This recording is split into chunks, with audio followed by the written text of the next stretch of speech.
शोभो साधु गुणे सदा सरलने जगते अनासक्त छो शास्त्री जी गुरु योगी जी उभयनी कृपातणु पात्र छो धारी धर्मधुरा समुद्र सरखा गंभीर ज्ञाने ज છો નારાયણ સ્વરૂપ દાસ ગુણીને સ્નેહે જવંદુ અહો.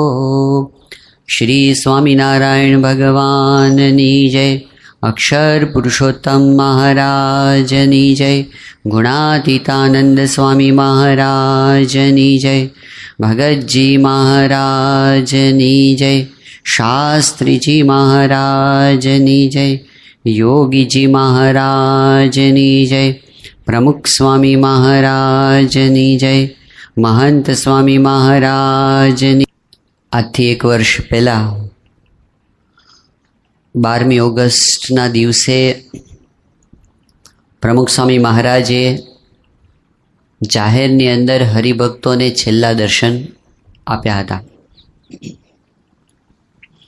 બપોરે 12 વાગ્યાની આસપાસ સ્વામીશ્રીએ ઉપરા ઉપર 3 વખત પોતાના શયનખંડમાં બેઠા બેઠા જ હરિભક્તોને દર્શનનો લાભ આપ્યો હતો.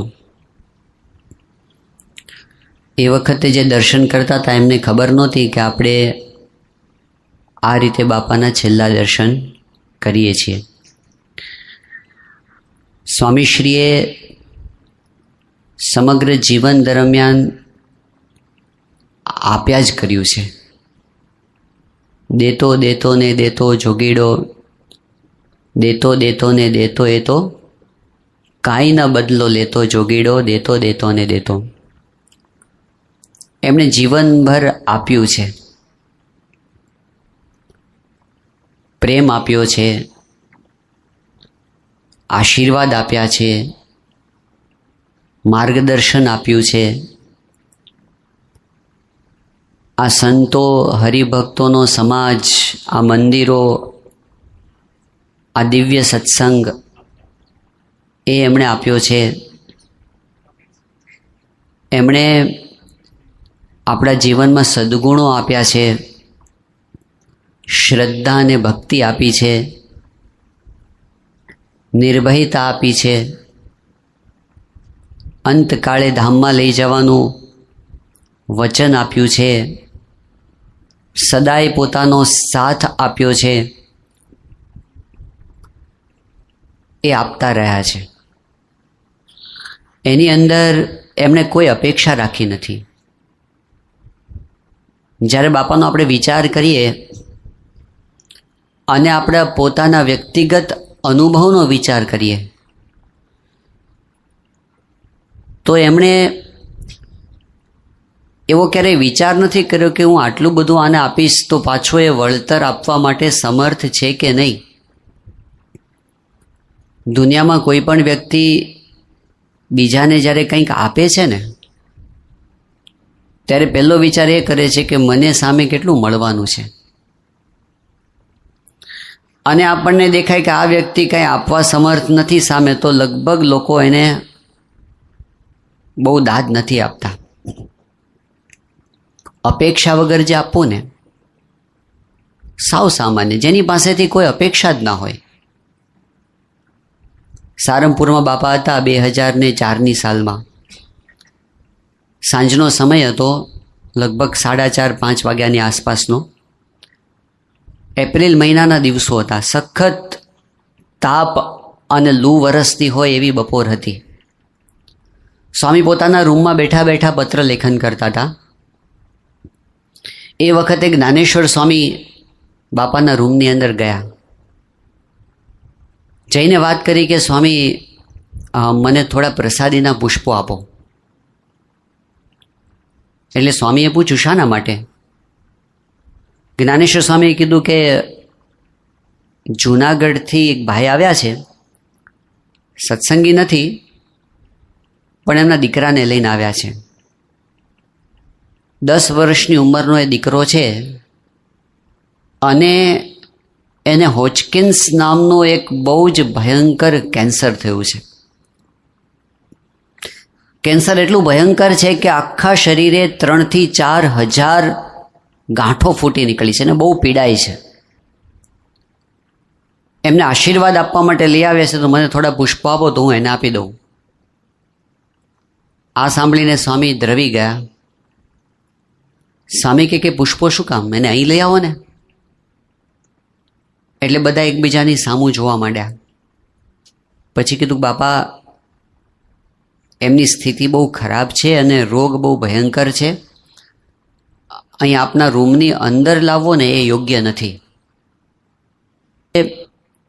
સ્વામી કે તો પછી આપણે બહાર જઈએ. એમ કરીને બાપા ઊભા થઈ ગયા, ચાલવા માંડ્યા. સ્વામી એ ગરમીની અંદર રૂમમાંથી બહાર આવ્યા અને જ્યાં પેલા બાળકને લઈને પિતાશ્રી ઊભા હતા ત્યાં પહોંચતા પહોંચતા બાપા રસ્તામાં શું બોલ્યા? બાપા કે આપણે ત્યાં જઈએ અને એને આશીર્વાદ આપીએ તો એનું કલ્યાણ થઈ જાય ને. સ્વામી ત્યાં પહોંચ્યા. બહુ પ્રેમથી સ્વામીએ એમને માથે હાથ મૂકીને આશીર્વાદ આપ્યા, એને વર્તમાન ધરાવ્યા, કંઠી પહેરાવી, ધૂન કરી. પછી સ્વામીને સંતોષ થયો અને બાપા પાછા આવ્યા. એક ત્રાહિત વ્યક્તિ છે, એક રીતે જુઓ તો સત્સંગી પણ નથી અને બાળકની સ્થિતિ એવી છે કે એની પાસેથી કોઈ વળતરની અપેક્ષા નથી, એના પિતા કંઈ આપી શકવાના નથી. સ્વામી વિચાર જ નથી કર્યો. એમણે હૃદયના ભાવથી બધું આપ્યું છે. એમાં એમણે આપણને સંદેશ જે આપ્યો છે, વિશેષતા એ છે કે બાપા બોલ્યા છે ઓછું અને વર્ત્યા છે જાજુ. Actions speak louder than words. આચરણ એ આપણા વચનો કરતાં વધારે બોલે છે. સ્વામીશ્રી એવી રીતે બોલ્યા છે. મૌનની અંદર પણ સ્વામી ઘણું બધું કહી દીધું. છેલ્લા 3-4 વર્ષ તો બાપા લગભગ બોલ્યા નથી એવું કહીએ તો ચાલે. અને છતાં પણ એ 3-4 વર્ષ દરમિયાન સ્વામીએ કેટલો શાંતિ, કેટલો સંતોષ, કેટલો પ્રેમ, કેટલી દિવ્ય પ્રેરણાઓ આપી છે. એના ઉપર ગ્રંથો રચાય એટલું સ્વામીએ એ વર્ષોની અંદર આપી દીધું છે. ટ્રાન્સેન્ડન્સ પુસ્તક એ વર્ષમાં લખાયું. કલામ સ્વામીને મળવા માટે આવ્યા 2014ની સાલમાં. એ વખતે સ્વામીશ્રીની આખી મુલાકાત દરમિયાન કલામની સાથે બાપા એક શબ્દ નથી બોલ્યા. અને એ મૌનમાંથી કલામને પ્રેરણા મળી કે હવે મારે બાપાનું પુસ્તક બહુ જલ્દીથી લખવું જોઈએ. અને જઈને એણે તરત એમણે આ કામ ઉપાડી લીધું. મોસ્ટ પ્રાયોરિટીમાં એમણે પ્રમુખ સ્વામી મહારાજ વિશે પોતાના અનુભવો લખ્યા.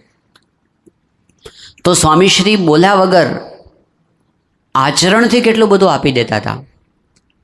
એ અનુભવ આપણને બધાને થયો છે.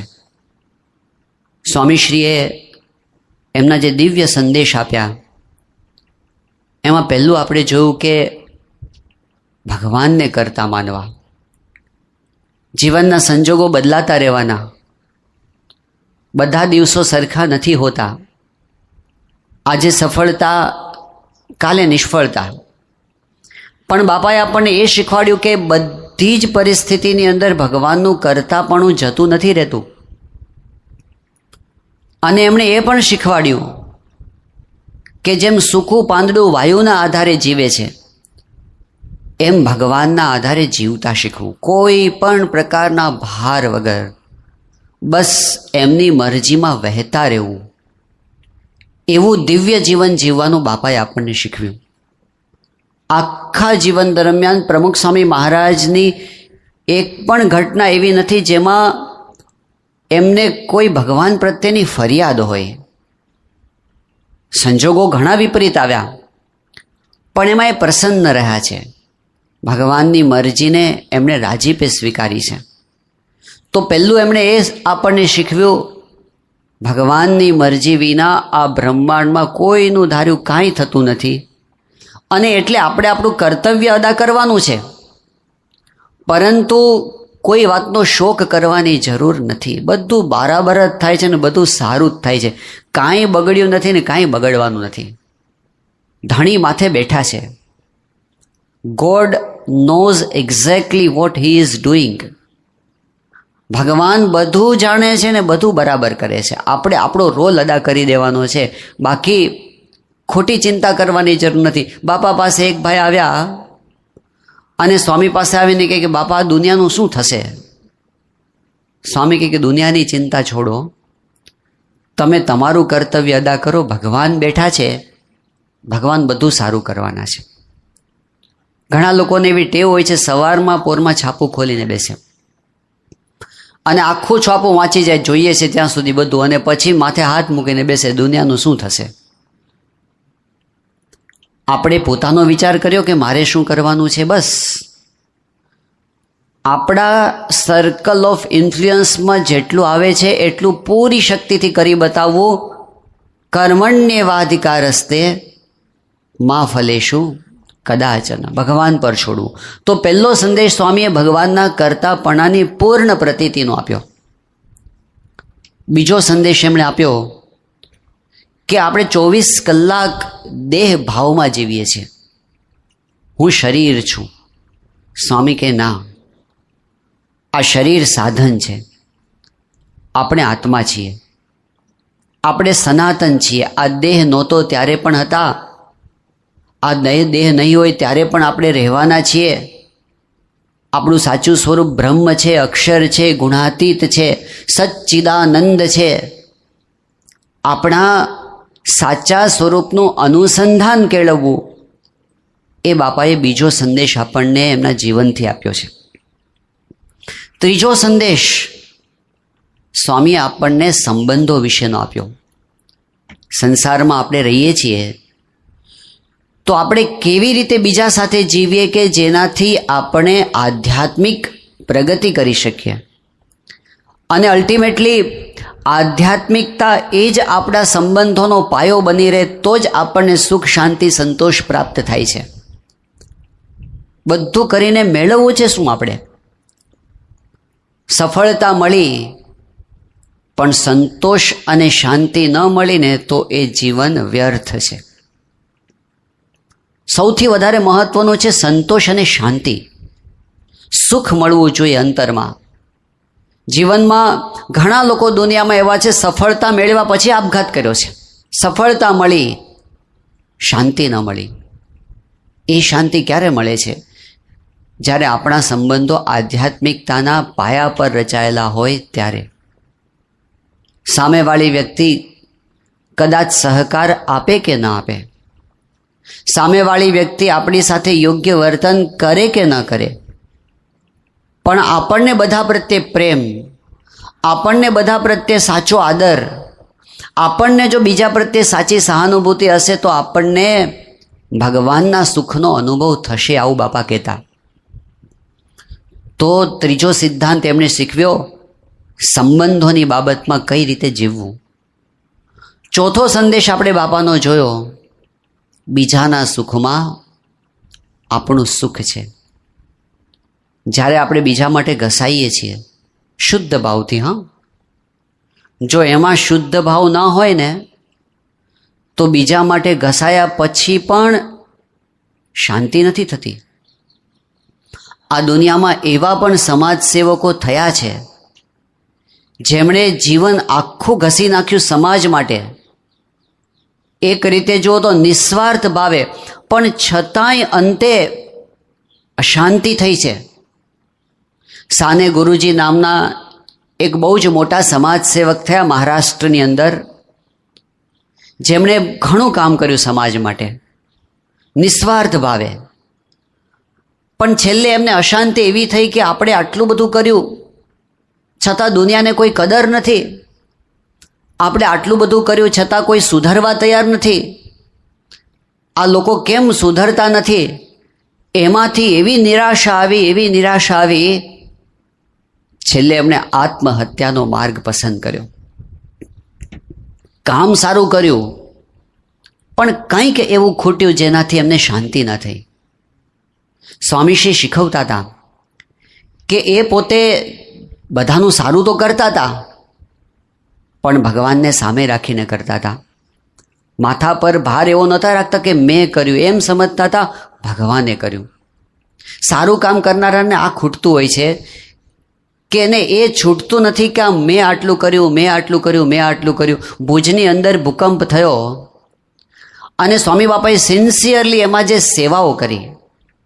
બાપા 2 મહિના પછી જ્યારે ત્યાં પધાર્યા ભુજની અંદર, અને આખા કચ્છમાંથી કેટલી બધી સંસ્થાઓ ભેગી થઈ હતી સ્વામીશ્રીને વધાવવા માટે.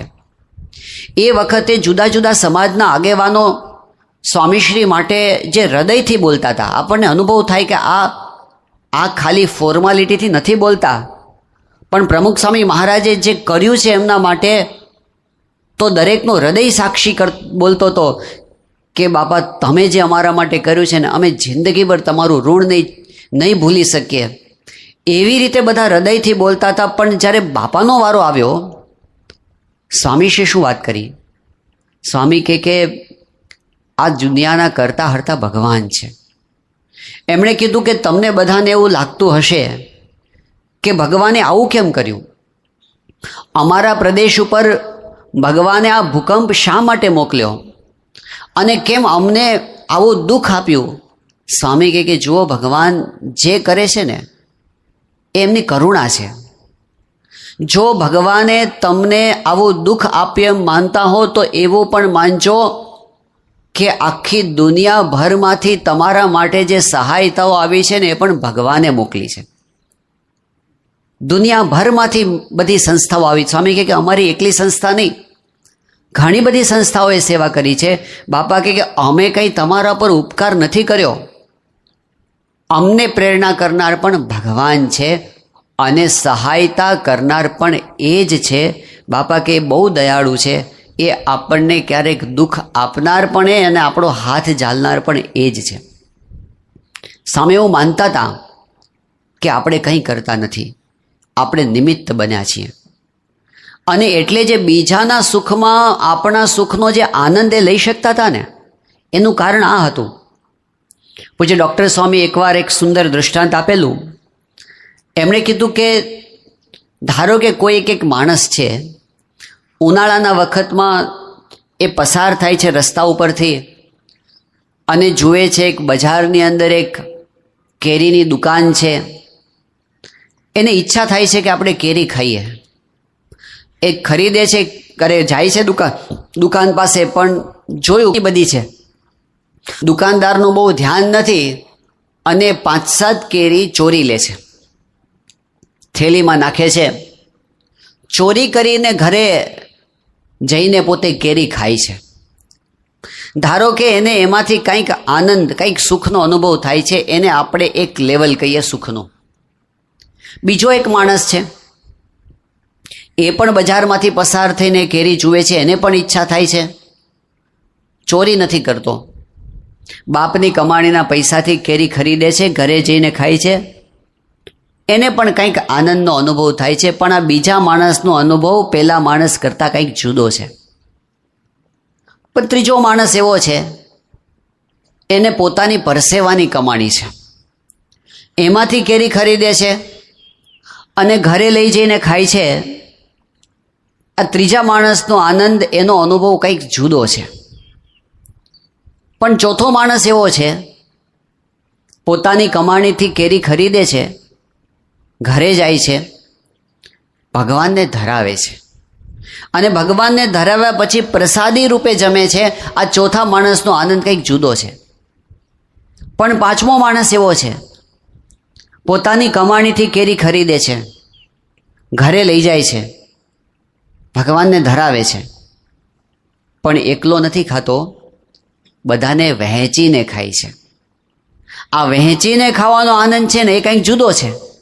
પણ છઠ્ઠો માણસ એવો છે, કેરી ખરીદે છે, ઘરે લઈ જાય છે, ભગવાનને ધરાવે છે, કેરી ખાવા બેસે છે અને એ વખતે કોઈ એવો માણસ મળે છે કે જે બહુ જ ભૂખ્યો છે, એને બહુ જ જરૂર છે આ માણસ બધી કેરી એને ખવડાવી દે છે અને એને કેરી ખાધા વગર આનંદનો અનુભવ થાય છે. એ આનંદ કંઈક જુદા લેવલનો છે. પણ સાતમો માણસ એવો છે, કેરી ખરીદે છે, ઘરે લઈ જાય છે, ભગવાનને ધરાવે છે.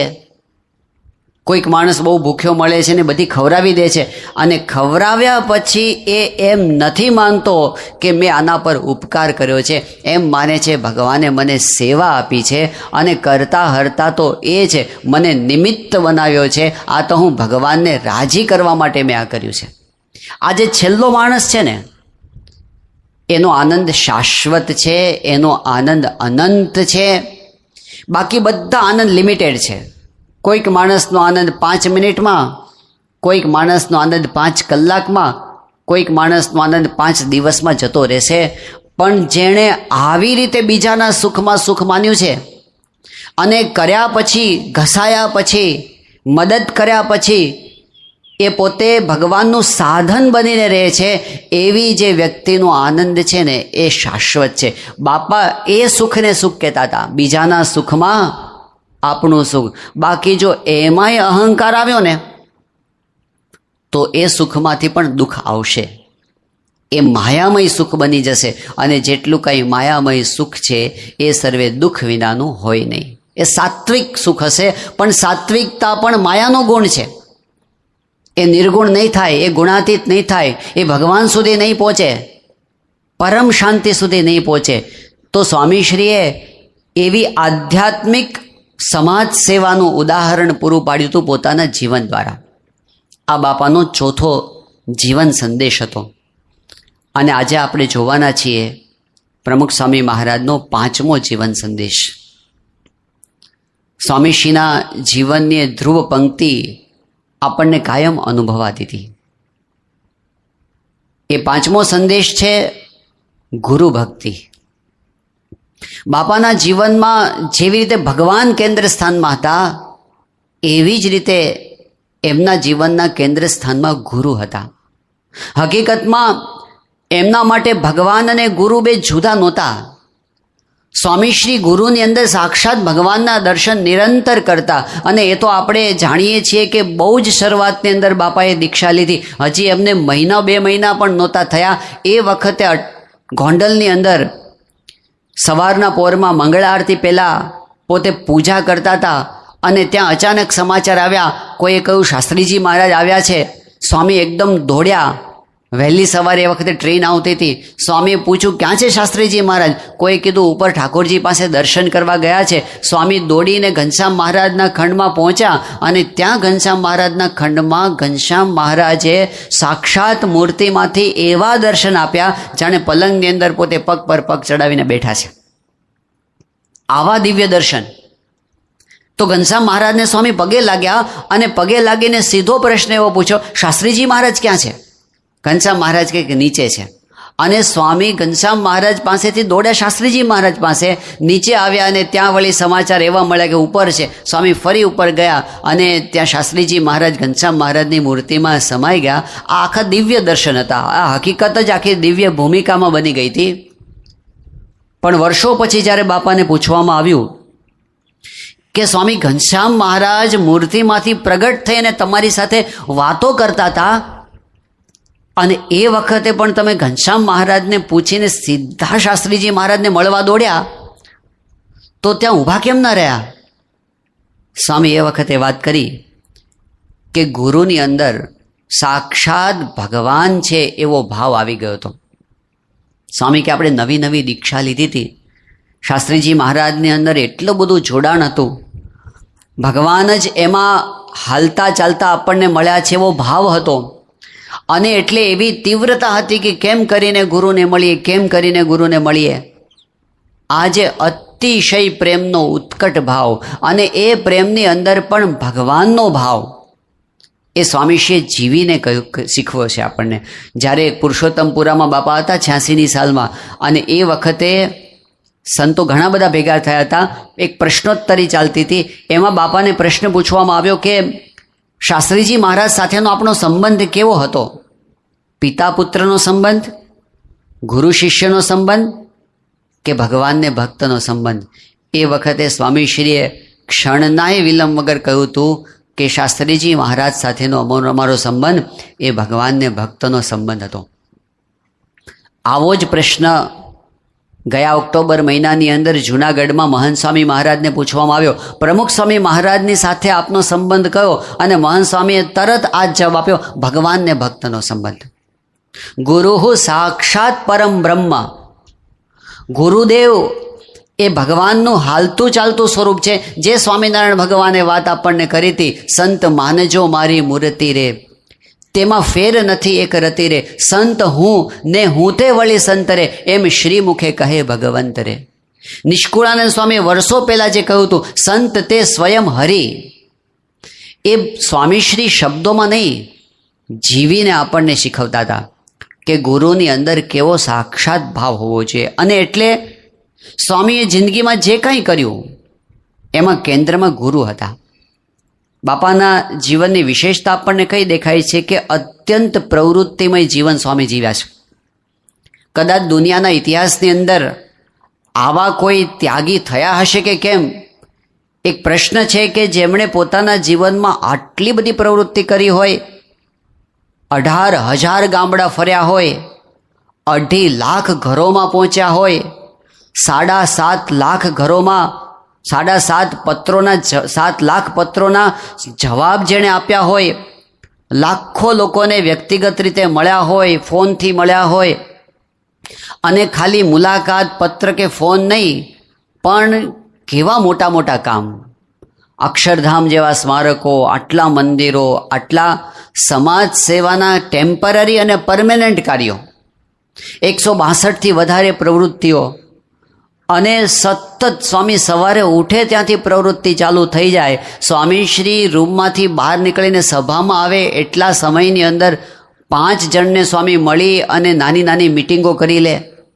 ક્ષણ પણ બાકી નહીં. ભોજન કરતા હોય તોય કંઈક ચાલુ હોય, વોકિંગ કરતા હોય તો પણ કંઈક રિપોર્ટિંગ ચાલુ હોય. અરે સ્વામીશ્રીના જૂના ફોટોગ્રાફ્સ કોઈ જોતા હશે, બાપા સવારે દાંતણ કરતા હોય અને એ વખતે ડૉક્ટર સ્વામી બાપાની બાજુમાં બેસીને પત્ર વાંચન કરતા હોય અને સ્વામી પત્રોના જવાબ આપતા હોય. એક પણ સેકન્ડ એમને પોતાના જીવનની એમને વ્યતીત નથી કરી. એટલી બધી પ્રવૃત્તિમય જીવન સ્વામી જીવ્યા છે. આપણને આશ્ચર્ય એટલા માટે થાય, પ્રવૃત્તિ કોણ કરે? જેમની પાસે કંઈક ઝંખના હોય, કંઈક મોટિવેશન હોય, જેમને કંઈક મેળવવું હોય, એ પોતે પ્રયત્ન કરે. 12મા ધોરણમાં વિદ્યાર્થી રાત્રે ઉજાગરો કરે. શું કામ? સામે દેખાય છે. પરીક્ષા આવે છે, પરીક્ષાની અંદર સારો દેખાવ કરવો છે, સારો દેખાવ કરીને સારા માર્ક્સ મેળવવા છે, સારા માર્ક્સ મેળવીને સારી લાઈનમાં એડમિશન મેળવવું છે, સારી લાઈનમાં એડમિશન મેળવીને સારી ડિગ્રી મેળવી છે, સારી ડિગ્રી મેળવીને સારી નોકરી મેળવવી છે, સારી નોકરી મેળવીને સારા પૈસા મેળવવા છે, સારા પૈસા મેળવીને સારી સુવિધા મેળવવી છે, સારી સુવિધા મેળવીને પ્રતિષ્ઠા પદ મેળવવું છે, અને સારી પ્રતિષ્ઠા પદ મેળવીને શાંતિ, સુખ, આનંદ, જલસા કરવા છે. કંઈક સામે દેખાય છે એટલે માણસ દોડે છે. સવારમાં ઉઠતા વેત કોક ધક્કો મારે છે અંદરથી કે દોડ એટલે માણસ નોકરી માટે, ધંધા માટે, કદાચ કોક વ્યક્તિ રાજકારણના ક્ષેત્રમાં હશે તો એ એટલી બધી મહેનત કરતા હશે, દિવસમાં 5-5, 7-7, 10-10 જગ્યાએ મુલાકાતો લઈને સભાઓ કરે ચૂંટણીના સમયમાં, પણ કંઈક મોટિવેશન છે કે મારે આ ચૂંટણી જીતવી છે. બાપાના જીવનમાં શું દેખાય છે? એમને કંઈ જોઈતું જ નથી. એ પૂર્ણકામ પુરુષ છે. એ પોતે ભગવાનના આનંદમાં મસ્ત છે. અરે એમને કાંઈ કરવાની જરૂર નથી. એ માણસ શું કામ દોડે? સ્વામી એવા પુરુષ હતા જેમને કંઈ જોયા હોય, ભોજન કરતા જોયા. સ્વામીશ્રી ખીચડી જમે. દેશમાં હોય તોય ખીચડી અને અમેરિકામાં જાય તોય ખીચડી, એક હરખી ખીચડી. એની એક કોરી ઘી વગરની એ જ કોરી રોટલી, એનું એ ફ્લાવર વટાણાનું શાક, એકની એક આઈટમો. અને બહુ જ મિતાહારી હતા સ્વામી. એમાં વળી સેવક સંત ખીચડી પીરસે, 2 ચમચી ખીચડી. એમાં જો અડધી ચમચી વધારે પડી ગઈ, સ્વામી એમાંથી અડધી ચમચી બહાર કાઢ્યા. આ દુનિયા પાસેથી અડધી ચમચી ખીચડીની પણ સ્વામીએ અપેક્ષા રાખી. એમને કાંઈ જ જોઈતું નહોતું. એ શું કામ મહેનત કરે? જેને કંઈક જોતું હોય એ મહેનત કરે, કાંઈ જોતું ના હોય શું કામ મહેનત કરે? છેલ્લે કાંઈ ન જોતું હોય તો દુનિયાનો માણસ એટલા માટે મહેનત કરે કે એને યશ જોતો હોય, યશની અપેક્ષા. મેં કામ કર્યું છે આ દેશ માટે, સમાજ માટે, કોઈ જ્ઞાતિ માટે, કોઈ સંસ્થા માટે મેં કંઈક કામ કર્યું છે અને મારે એવું કામ કરીને જવું છે કે દુનિયામાં લોકો આપણને યાદ કરે, એટલી ઈચ્છા તો ઊંડે ઊંડે દરેક વ્યક્તિના અંતરમાં હોય. પણ બાપાને તો એ પણ અપેક્ષા નહીં. એમનું જીવન બધાએ જોયું છે. એટલા પૂર્ણકામ પુરુષ એ દોડે શા માટે? કંઈક તો મોટિવેશન હોય. એવું શું હતું કે જે બાપાને અંદરથી રહેવાતું નહોતું? વર્ષો પહેલાંની વાત છે, જ્યારે સ્વામીશ્રી પોતે બહુ જ ભારે વિચરણ કરતા હતા. દિવસમાં 7-7, 8-8 ગામ થઈ જાય અને દિવસની 200-200 પધરામણી થઈ જાય. નિર્જળા ઉપવાસ હોય તોય સ્વામીનું વિચરણ ન અટકે. શરીરમાં તાવ આવે હોય તોય પણ સ્વામી ઊભા ન રહે, ચાલુ જ રાખે. કોઈ વાહનની સુવિધા એ વખતે નહીં. કેટલીક વખત તો સ્વામીને સાવ નાના ગામડાની અંદર, અરે ટ્રેક્ટરની અંદર, ગાડાની અંદર ચાલીને એવા સંજોગોની અંદર ફરવાનું થાય, ઘરની અંદર ઝૂંપડામાં રહેવાનું થાય, જાજરું ન હોય, ઇલેક્ટ્રિસિટી ન હોય. સ્વામી લોટો લઈને બહાર ખુલ્લાની અંદર સવારમાં ઉઠીને જાજરું જવું પડે. નાહવાની સુવિધા ન હોય, કોઈકની ડંકીએ નાહવું પડે. આવું જ્યારે સખત વિચરણ ચાલતું હતું તે વખતે દેવચરણ સ્વામીએ બાપાને કીધું કે સ્વામી હવે થોડું ઓછું કરો. જો આવી રીતે તમે વિચરણ ચાલુ રાખશો, બાપાનો જમવાનો ટાઈમ નક્કી નહીં, આરામનો ટાઈમ નિશ્ચિત નહીં. બપોરે 3, 3, 4 વાગે સ્વામી જમવા ભેગા થાય ને રાતના 11:30 વાગે ખાવા ભેગા થાય. તો કીધું કે સ્વામી આમાં શરીર બગડશે અને આની અંદર ખુરશી વહેલી આવશે. એવું જ્યારે સ્વામીને કીધું ત્યારે સ્વામીએ જવાબ શું આપ્યો? સ્વામીએ કીધું કે દેવ, શાસ્ત્રીજી મહારાજે એટલું બધું સુખ આપ્યું છે ને કે પગ વાળીને બેસાય તેમ નથી. બાપા ઘણીવાર એવું બોલતા કે તીરભાઈ કેમ દોડો છો? સ્વામી કે પણ છે, ઠેલ મારી છે ને એટલે. ગુરુનો ઠેલ છે, ગુરુ ભક્તિનો ઠેલ છે. ગુરુએ આપણા માટે કેટલું બધું કર્યું છે એ ગુરુના ઋણનો વિચાર છે. અને હું મારા જીવનમાં હું શું કરી નાખું, બસ ગુરુ રાજી રાજી થઈ જાય. બાપાના જીવનમાં આ એમને જોતું હતું. એમને દુનિયા રાજી થાય નહોતું જોતું. હા, સ્વામીશ્રી એમના જીવનમાં એવું કામ કર્યું કે લાખો લોકો સ્વામીના વખાણ કરતા હતા, આજે પણ કરે છે. એક એક વ્યક્તિના હૃદયમાં સ્વામીનું એવું અલૌકિક સ્થાન છે કે પ્રમુખ સ્વામી એટલે પ્રમુખ સ્વામી. પણ પ્રમુખ સ્વામીના હૃદયમાં શું હતું? અહીં આગળ આણંદની અંદર આ જ સ્થાનની અંદર જ્યારે સ્વામી બાપાની 80મી જન્મજયંતિ ઉજવણી 2000ની સાલમાં અને ભરચક 2.5 લાખ માણસો સભાની અંદર બેઠા હતા. બાપા આ સભાની અંદર બિરાજમાન હતા. ડૉક્ટર સ્વામી પ્રવચન કરતા હતા અને ડૉક્ટર સ્વામી એકદમ ભાવમાં આવી ગયા. ડૉક્ટર સ્વામી કે આ સભા તો જુઓ, છાતી ફાટી જાય એવી સભા છે. ડૉક્ટર સ્વામી એકદમ ફોર્સમાં બોલતા હતા. ડૉક્ટર સ્વામી કે છાતી ફાટી જાય એવી સભા છે, પણ આ પુરુષના હૃદયની અંદર એનો કોઈ ભાર નથી. એમના હૃદયમાં ભગવાન અને ગુરુ સિવાય બીજું કાંઈ નથી. આવું ડૉક્ટર સ્વામી બોલ્યા હતા. મોટા સંતો અનુભવ કરતા હોય છે, આપણને પણ અનુભવ થાય કે લાખો એમને માનતા હતા, એનો એને આનંદ નહોતો. એ એકાંતમાં બેઠા હોય ને તો પણ એટલા જ ભરેલા હતા.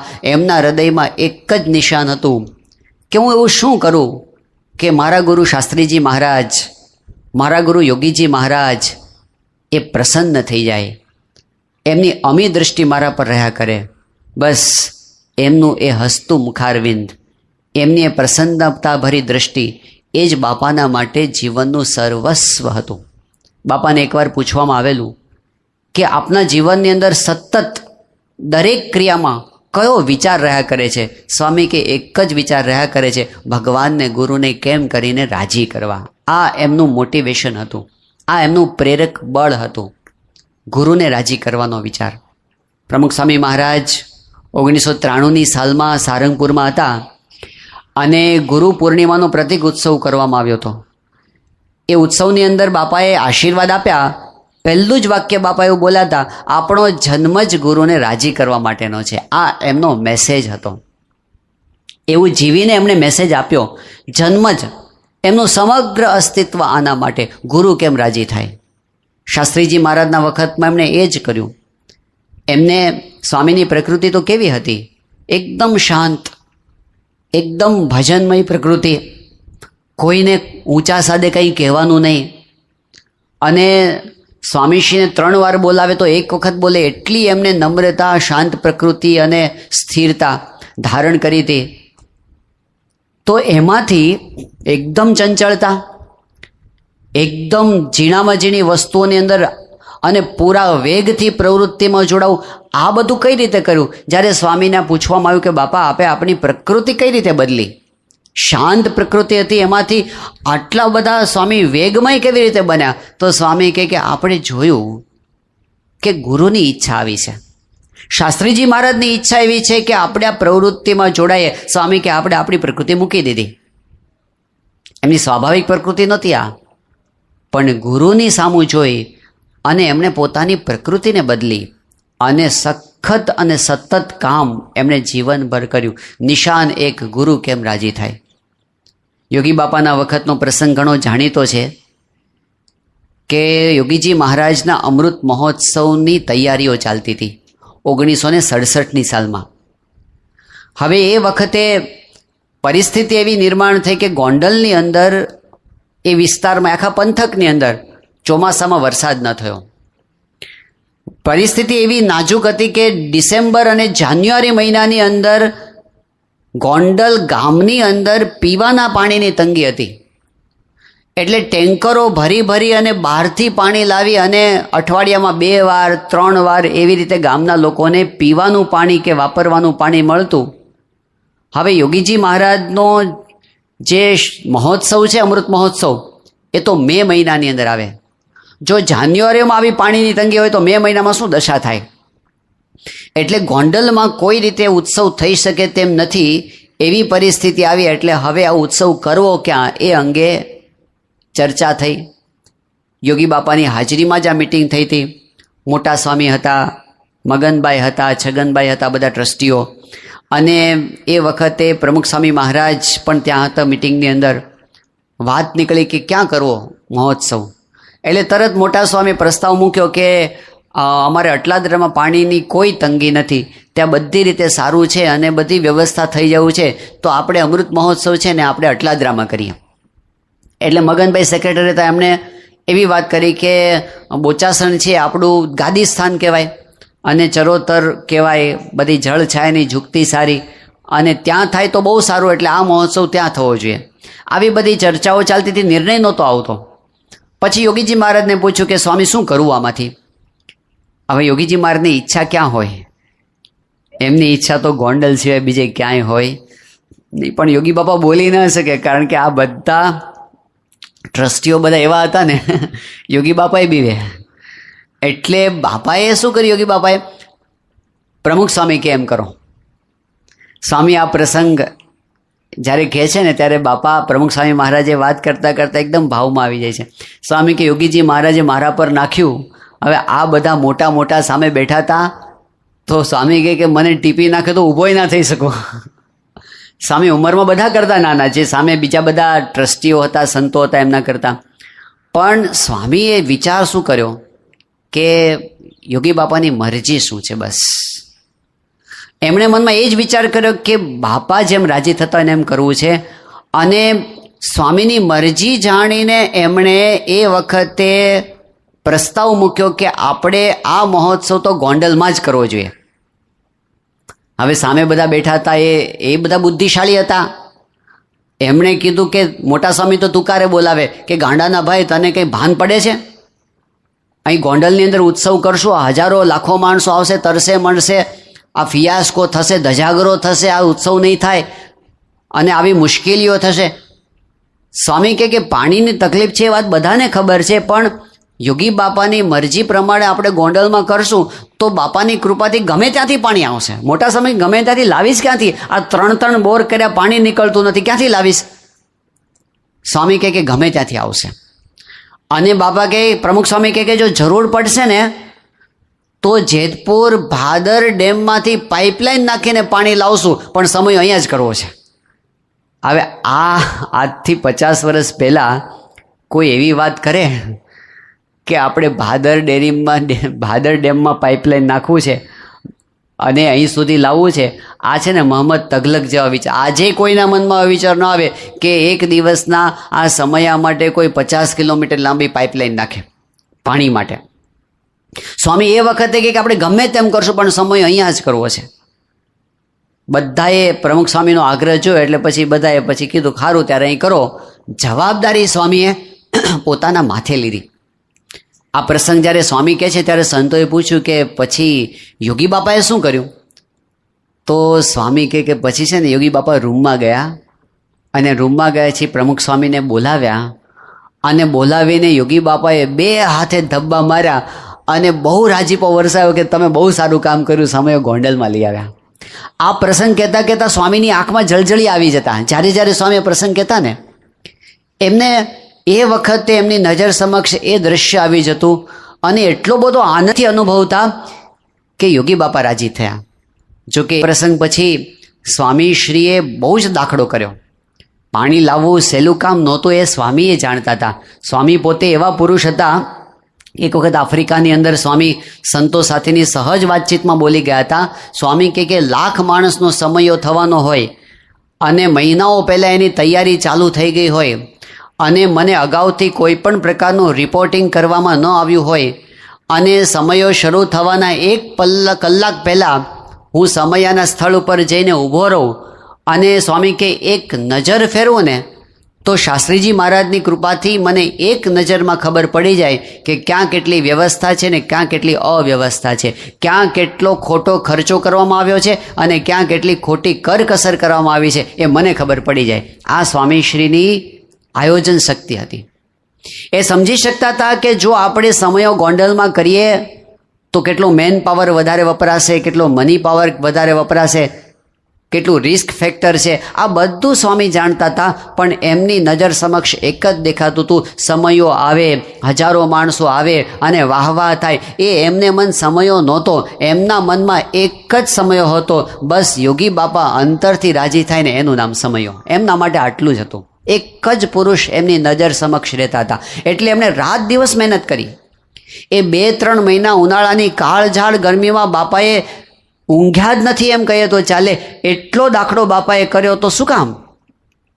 શું હતું એમને જોઈતું તો શું આ દુનિયા પાસેથી? બસ બાપા કેમ રાજી થાય. એમણે આ નિશાન આપણને આપ્યું. જો યોગી બાપા રાજી તો બધા રાજી.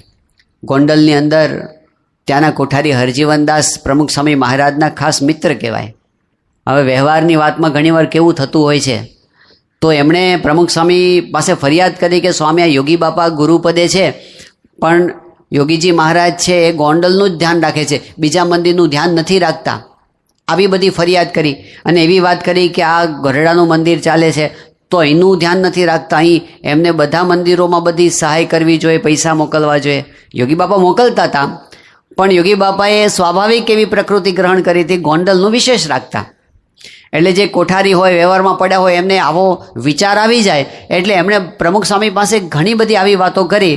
સ્વામી હરજીવનદાસ એમના મિત્ર કહેવાય અને પહેલેથી જ સ્વામી જે વખતે સાધુ થયા, શાસ્ત્રીજી મહારાજ એમને દીક્ષા આપી, એ વખતે પહેલી વખત એમને શાસ્ત્રીજી મહારાજના કહેવાથી સાધુની દીક્ષા લેવાની વાત કરનાર હરજીવનદાસ હતા ગોંડલમાં. એટલે એટલો બધો જૂનો પ્રેમનો સંબંધ હતો. પ્રમુખ સ્વામી કોઈ મોહબ્બતમાં આવ્યા નહીં. હરજીવનદાસને પણ સ્પષ્ટપણે સ્વામીએ કીધું. સ્વામી કહે કે જો હું આ સંસ્થાનો પ્રમુખ છું પણ મારી સત્તા યોગી બાપા ઉપર નથી, યોગી બાપા ધણી છે અને આપણે જે કાંઈ કરીએ છીએ એમના માટે કરીએ છીએ. આ સંસ્થા એમની છે, આ બધા મંદિરો એમને લઈને છે. અને પછી સ્વામીએ ત્યાં સુધી કીધું કે આપણે તો યોગી બાપા જેમ રાજી થાય એમ કરવાનું હોય. આ તો યોગી બાપા બરાબર છે એવું નથી કહેતા, પણ કદાચ એવું કહે, કદાચ યોગી બાપા એવું કહે કે આ ગઢડાનું મંદિર છે ને એને પાયામાંથી ખોદી અને ઘેલા નદીમાં નાખી દેવાનું છે, તો મને એવું કરવામાં લેશ માત્ર ખચકાટ થાય નહીં. સ્વામી કહે કે હું ખેડીને નાખી દઉં. સ્વામીની તૈયારી કેટલી હતી! એ કોઈ પ્રવૃત્તિમાં નહોતા બંધાયા, એ કોઈ રિઝલ્ટમાં નહોતા બંધાયા, એ કોઈ દુનિયાની વાહવાહમાં કે સફળતામાં નહોતા બંધાયા, એ કેવળ ગુરુની દૃષ્ટિને ગુરુના વચનમાં બંધાયા હતા. એમને કાંઈ નહોતું જોતું. કદાચ 2 મંદિરો થયા તે ન થયા એ પણ એમના મનમાં નહોતું. એમને હતું યોગી બાપા રાજી થયા. એ નજર રાખીને એ જીવ્યા છે. જીવનભર એમણે આ આપણને શીખવ્યું, ગુરુ રાજી થાય બસ, એમાં બધું આવી ગયું. સ્વામીશ્રી આફ્રિકામાં હતા 95ની સાલમાં, અને એ વખતે હરિભક્તોએ પ્રશ્ન પૂછ્યો કે બાપા આપ શાસ્ત્રીજી મહારાજ યોગી બાપા એનું અખંડ સ્મરણ કઈ રીતે રાખો છો? આમ જો તો દિવસભર પ્રવૃત્તિ કરો છો, આંખો મીચીને ક્યારેય ધ્યાન કરવા માટે બેઠા હોય એવું બહુ ઓછું જોવા મળતું. બાપા ધ્યાન કરતા પૂજાની અંદર, પણ એ ધ્યાન 2 મિનિટમાં પૂરું થઈ જાય. સ્વામી ધ્યાન કરવામાં બહુ લાંબુ કંઈ કલાક સુધી બેસી નહોતા રહેતા, એ બાપાની પ્રકૃતિ નહોતી.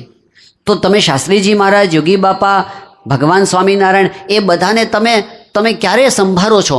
તો સ્વામી એટલું સહજપણે બોલ્યા, બાપા કે આપણે જે કાંઈ કરીએ છીએ એ બધું એમને રાજી કરવા માટે કરીએ છીએ.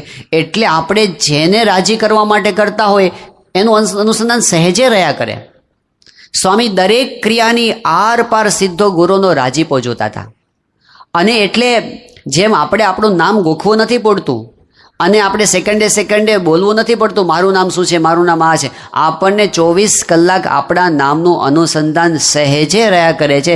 એવી રીતે સ્વામીને 24 કલાક સહેજે અનુસંધાન રહ્યા કરતું, મારા ગુરુ કેમ મારા ઉપર રાજી થાય, એમની દ્રષ્ટિ મારા ઉપર કઈ રીતે રહે. અને એ છેવટ સુધી, છેલ્લે એટલે ક્યાં સુધી, જ્યારે પ્રમુખ સ્વામી મહારાજે બીમારી ગ્રહણ કરી છેલ્લે, અને સ્વામીશ્રીએ પછી વડીલ સંતોને એ પણ કહી દીધું કે મારે હવે સારંગપુરમાં રહેવું છે.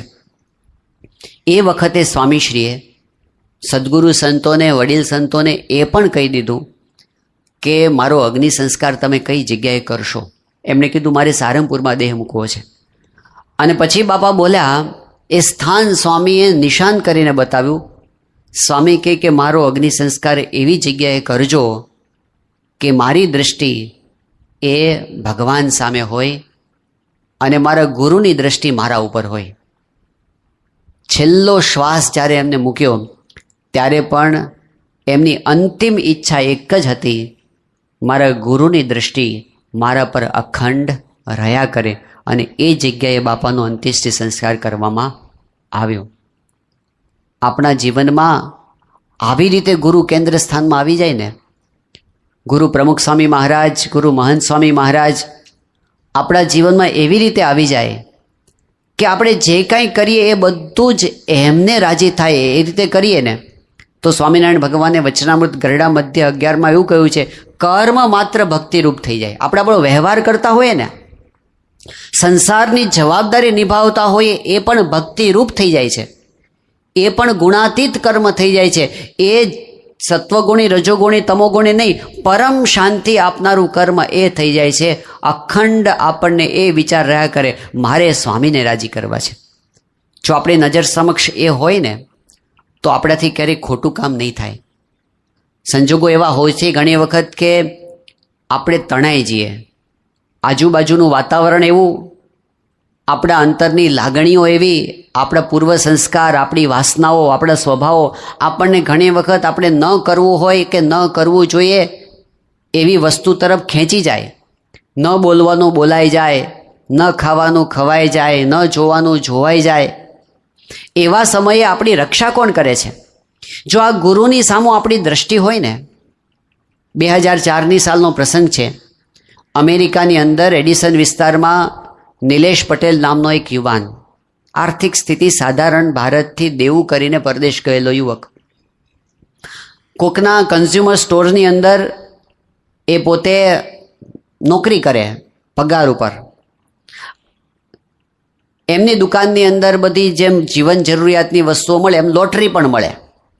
એક અમેરિકન મહિલા એ ઘણી વખત એની દુકાને ખરીદી કરવા માટે આવે, પણ એનો ક્રમ કેવો કે દર વખતે એક લોટરી ખરીદે.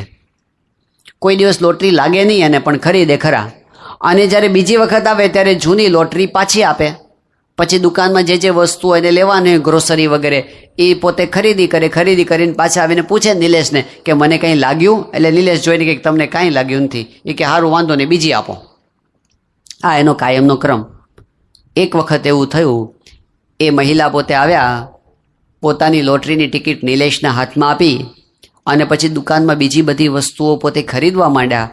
અને નિલેશે પેલી લોટરી જોઈ અને એની આંખો પહોળી થઈ ગઈ, કારણ કે એ લોટરીના નંબર ઉપર $30 લાખ $3 મિલિયન લાગ્યા હતા.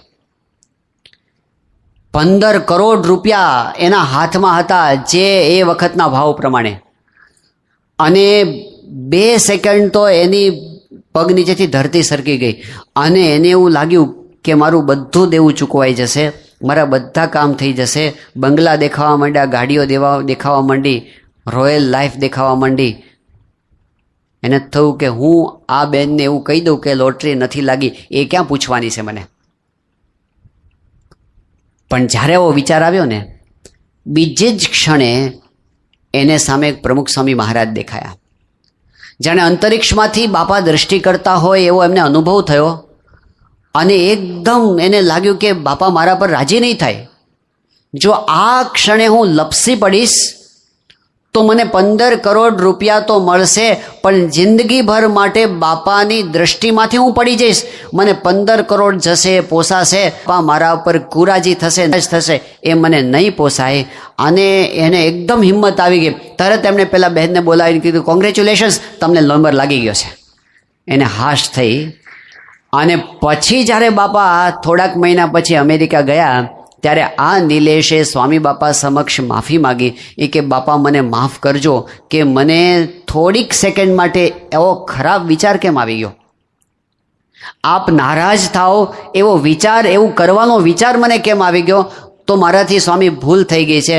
પણ હવે આપ મને કૃપા મારા પર એ કરજો, જિંદગીભર મને એવો વિચાર પણ ના આવે કે કોઈનું અનીતિનું હું પડાવી લઉં. કેવી રીતે વર્તાય છે. અંતરમાં તો લોભ પડેલો જ છે, અંતરમાં તો સ્વાર્થ પડેલો જ છે. પણ સામે ગુરુ ઊભા છે ને, એ આપણી રક્ષા કરે છે. જો આપણા મનની અંદર એક વસ્તુ હોય કે સ્વામી કુરાજી થવું નથી કરવું ને, કઠણમાં કઠણ સંજોગો. સુરા ખાચર જેવા ગામડાના માણસ હતા, આમ તો જાડા લુગડા ને જાડું શરીર ને જાડી બોલી કહેવાય. બહુ ભણેલા નહીં, કંઈ શાસ્ત્રનું જ્ઞાન નહીં, કાંઈ એકાંતમાં બેસીને તપ કરેલા નહીં. ઋષિ મુનિઓની સાધના સામે તો કોઈ સાધના ન કહેવાય. પણ એ સુરા ખાચરને જસદણની અંદર એકાંતમાં પર સ્ત્રી સામે આવીને ઊભી રહી, એવા વખતે સુરા ખાચર એ તલવાર કેમ કાઢી શક્યા? એ વખતે કેમ એમાંથી પોતે બચી શક્યા? જે પરિસ્થિતિમાં ઋષિમુનિઓ નથી બચ્યા, એવી સ્થિતિમાં શેના આધારે બચ્યા? એક જ વિચાર હતો કે જો આ પ્રસંગે હું ભૂલ કરીશ ને તો મહારાજને શું મોઢું બતાવીશ. આપણે પ્રગટના ઉપાસક છીએ, પ્રગટ ગુરુ છે આપણી સામે, એની સામે જઈને આપણે ઊભા રહેવાનું છે. અને એમની દ્રષ્ટિ આપણા પરથી ઉતરી જાય. શ્રીજી મહારાજે અંત્યના 29મા વચનમાં આ કીધું છે. આજે લાખો મનુષ્યો સત્સંગમાં છે, એ બધા કેમ શુદ્ધ વર્તી શકે છે? બધાના અંતરમાં ગુરુ પ્રત્યેનો, ઈષ્ટદેવ પ્રત્યેનો પ્રેમ છે. એ પ્રેમની દોરીથી આપણે બંધાયેલા છીએ. અને એટલે એમને ન ગમે એવું કંઈ કરવા માટે આપણું મન તૈયાર થતું નથી. તો અંતરની અંદર ભલે કદાચ નિર્બળતાઓ ઘણી બધી હશે, કામ હશે, ક્રોધ હશે, સ્વાદ હશે, માન હશે, પણ ગુરુ સામે દ્રષ્ટિ હશે ને તો આપણે ન કરવાનું કરતાં અટકી જઈશું. રક્ષા થશે એ સમયે. જો ગુરુ સામે આપણી દ્રષ્ટિ હશે તો જીવનમાં જ્યારે એવા સંજોગો આવીને ઊભા રહેશે કે જેમાં આપણે એમને રાજી કરવાની તક ઝડપી લેવાની હોય, એ તક ચૂકી નહીં જવાય. એવું બને છે. યોગી બાપાએ 2 દ્રષ્ટાંતો આપ્યા છે એમની પ્રાર્થનાની અંદર કે ઉમરેઠ ગામની અંદર રૂપરામ ઠાકર હતા. મહારાજ પધાર્યા હતા, 500 સંતો હતા. કેરીના રસની રસોઈ આપી હતી.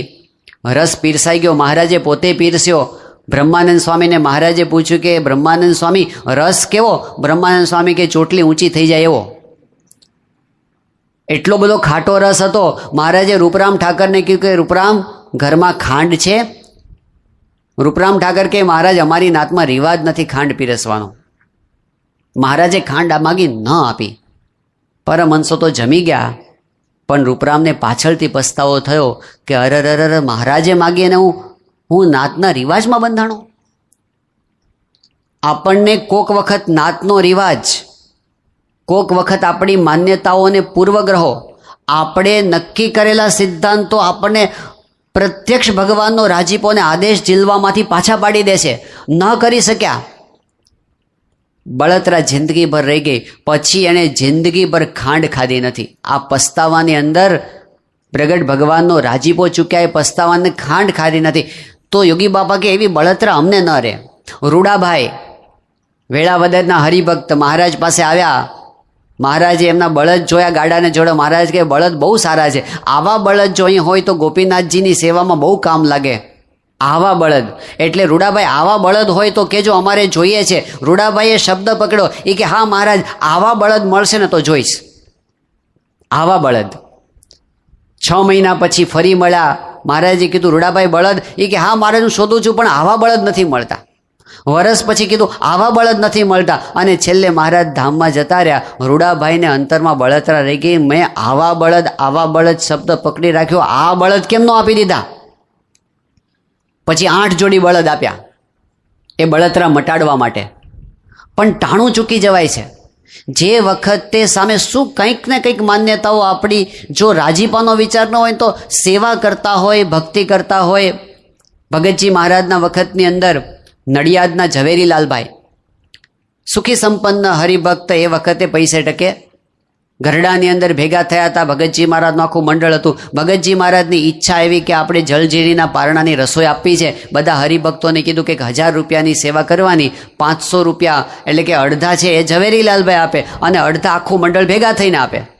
ઝવેરીલાલભાઈએ 500 આપી દીધા. બીજા બધાએ ઉઘરાણી કરી. હવે બધાની સ્થિતિ સામાન્ય. ભેગી કરતા છેલ્લે 13 રૂપિયા ખૂટ્યા. એટલે હરિભક્તોએ ભગતજી મહારાજને કીધું કે 13 રૂપિયા ખૂટે છે 1000ની અંદર. ભગતજી મહારાજ કે સારું, કંઈ વાંધો નહીં, ઝવેરીલાલને કહો કે 500 આપ્યા છે તો 13 વધારે આપી દે. ઝવેરીલાલભાઈને કીધું, એ કે ના, મારા ભાગના મેં આપી દીધા છે, 500 મારા ભાગના મેં આપી દીધા, હવે હું ન આપું. ન આપ્યા. પછી કોઈકને ગમે તેમ કરીને 13 ભેગા કરીને આપી તો દીધા. પણ ઝવેરીલાલભાઈને જિંદગીભર એ બળતરા રહી ગઈ કે મેં 500 આપ્યા ને 13 ના આપી શક્યો.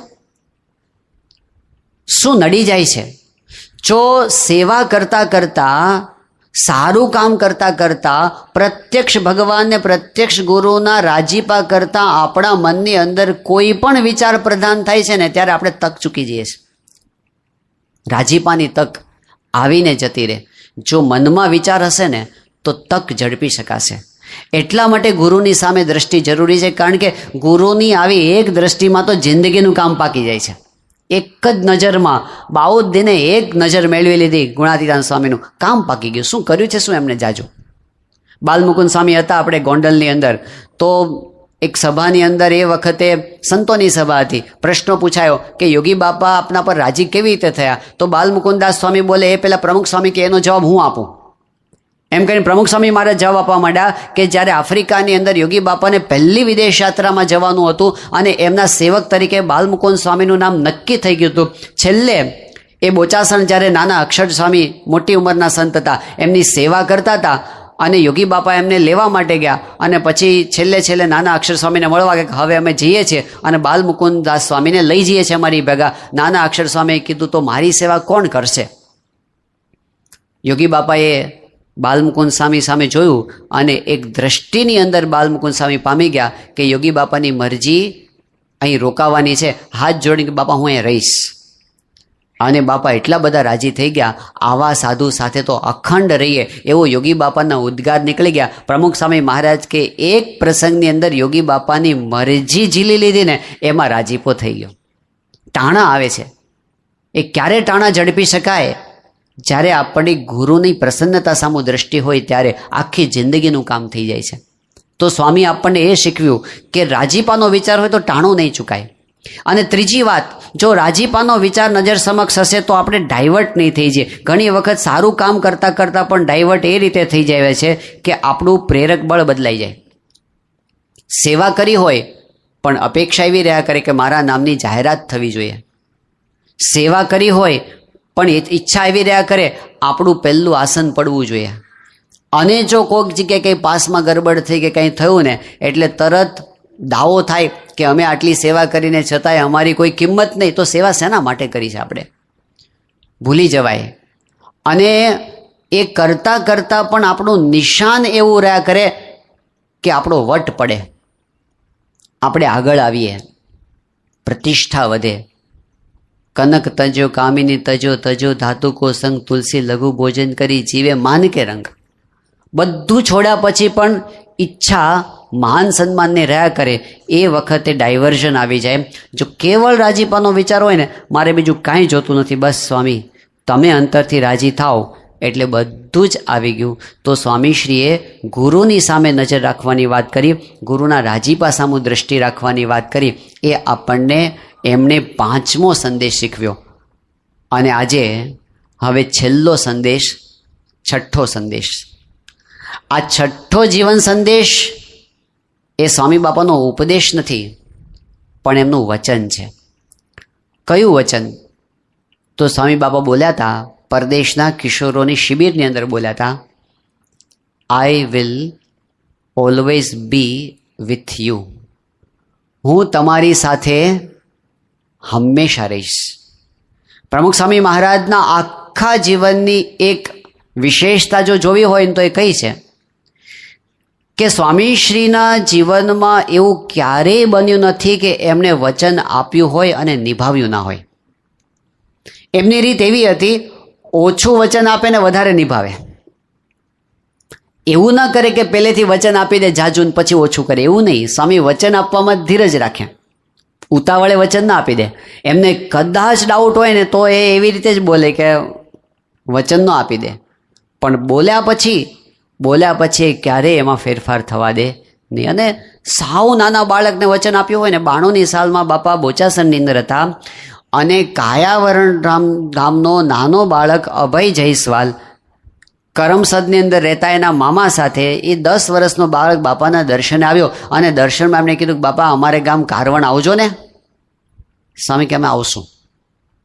એક વખત બાળકને કીધું, બસ પછી કોઈ વાર્તાલાપ નહીં. 5 વર્ષ પસાર થઈ ગયા, 92થી માંડીને 97 સુધી. વચ્ચે તો કેટલા મોટા મોટા કામ થઈ ગયા. લંડનનું મંદિર થઈ ગયું ને, બાપાની અમૃત મહોત્સવ ઉજવાઈ ગયો ને, સ્વામીની 3 વિદેશ યાત્રાઓ થઈ ગઈ ને, કેટલા બધા સંસ્થાના કામ થઈ ગયા. એ પછી 97ની સાલમાં સ્વામી ભરૂચ હતા અને ભરૂચથી આગળનો કાર્યક્રમ સ્વામીએ ગોઠવ્યો હતો. વચ્ચેના 2 દિવસ ખાલી રાખ્યા હતા. કાર્યક્રમની અંદર સ્વામી ભરૂચમાં એમ જણાવતું, આ તારીખે અમે નીકળી જઈશું.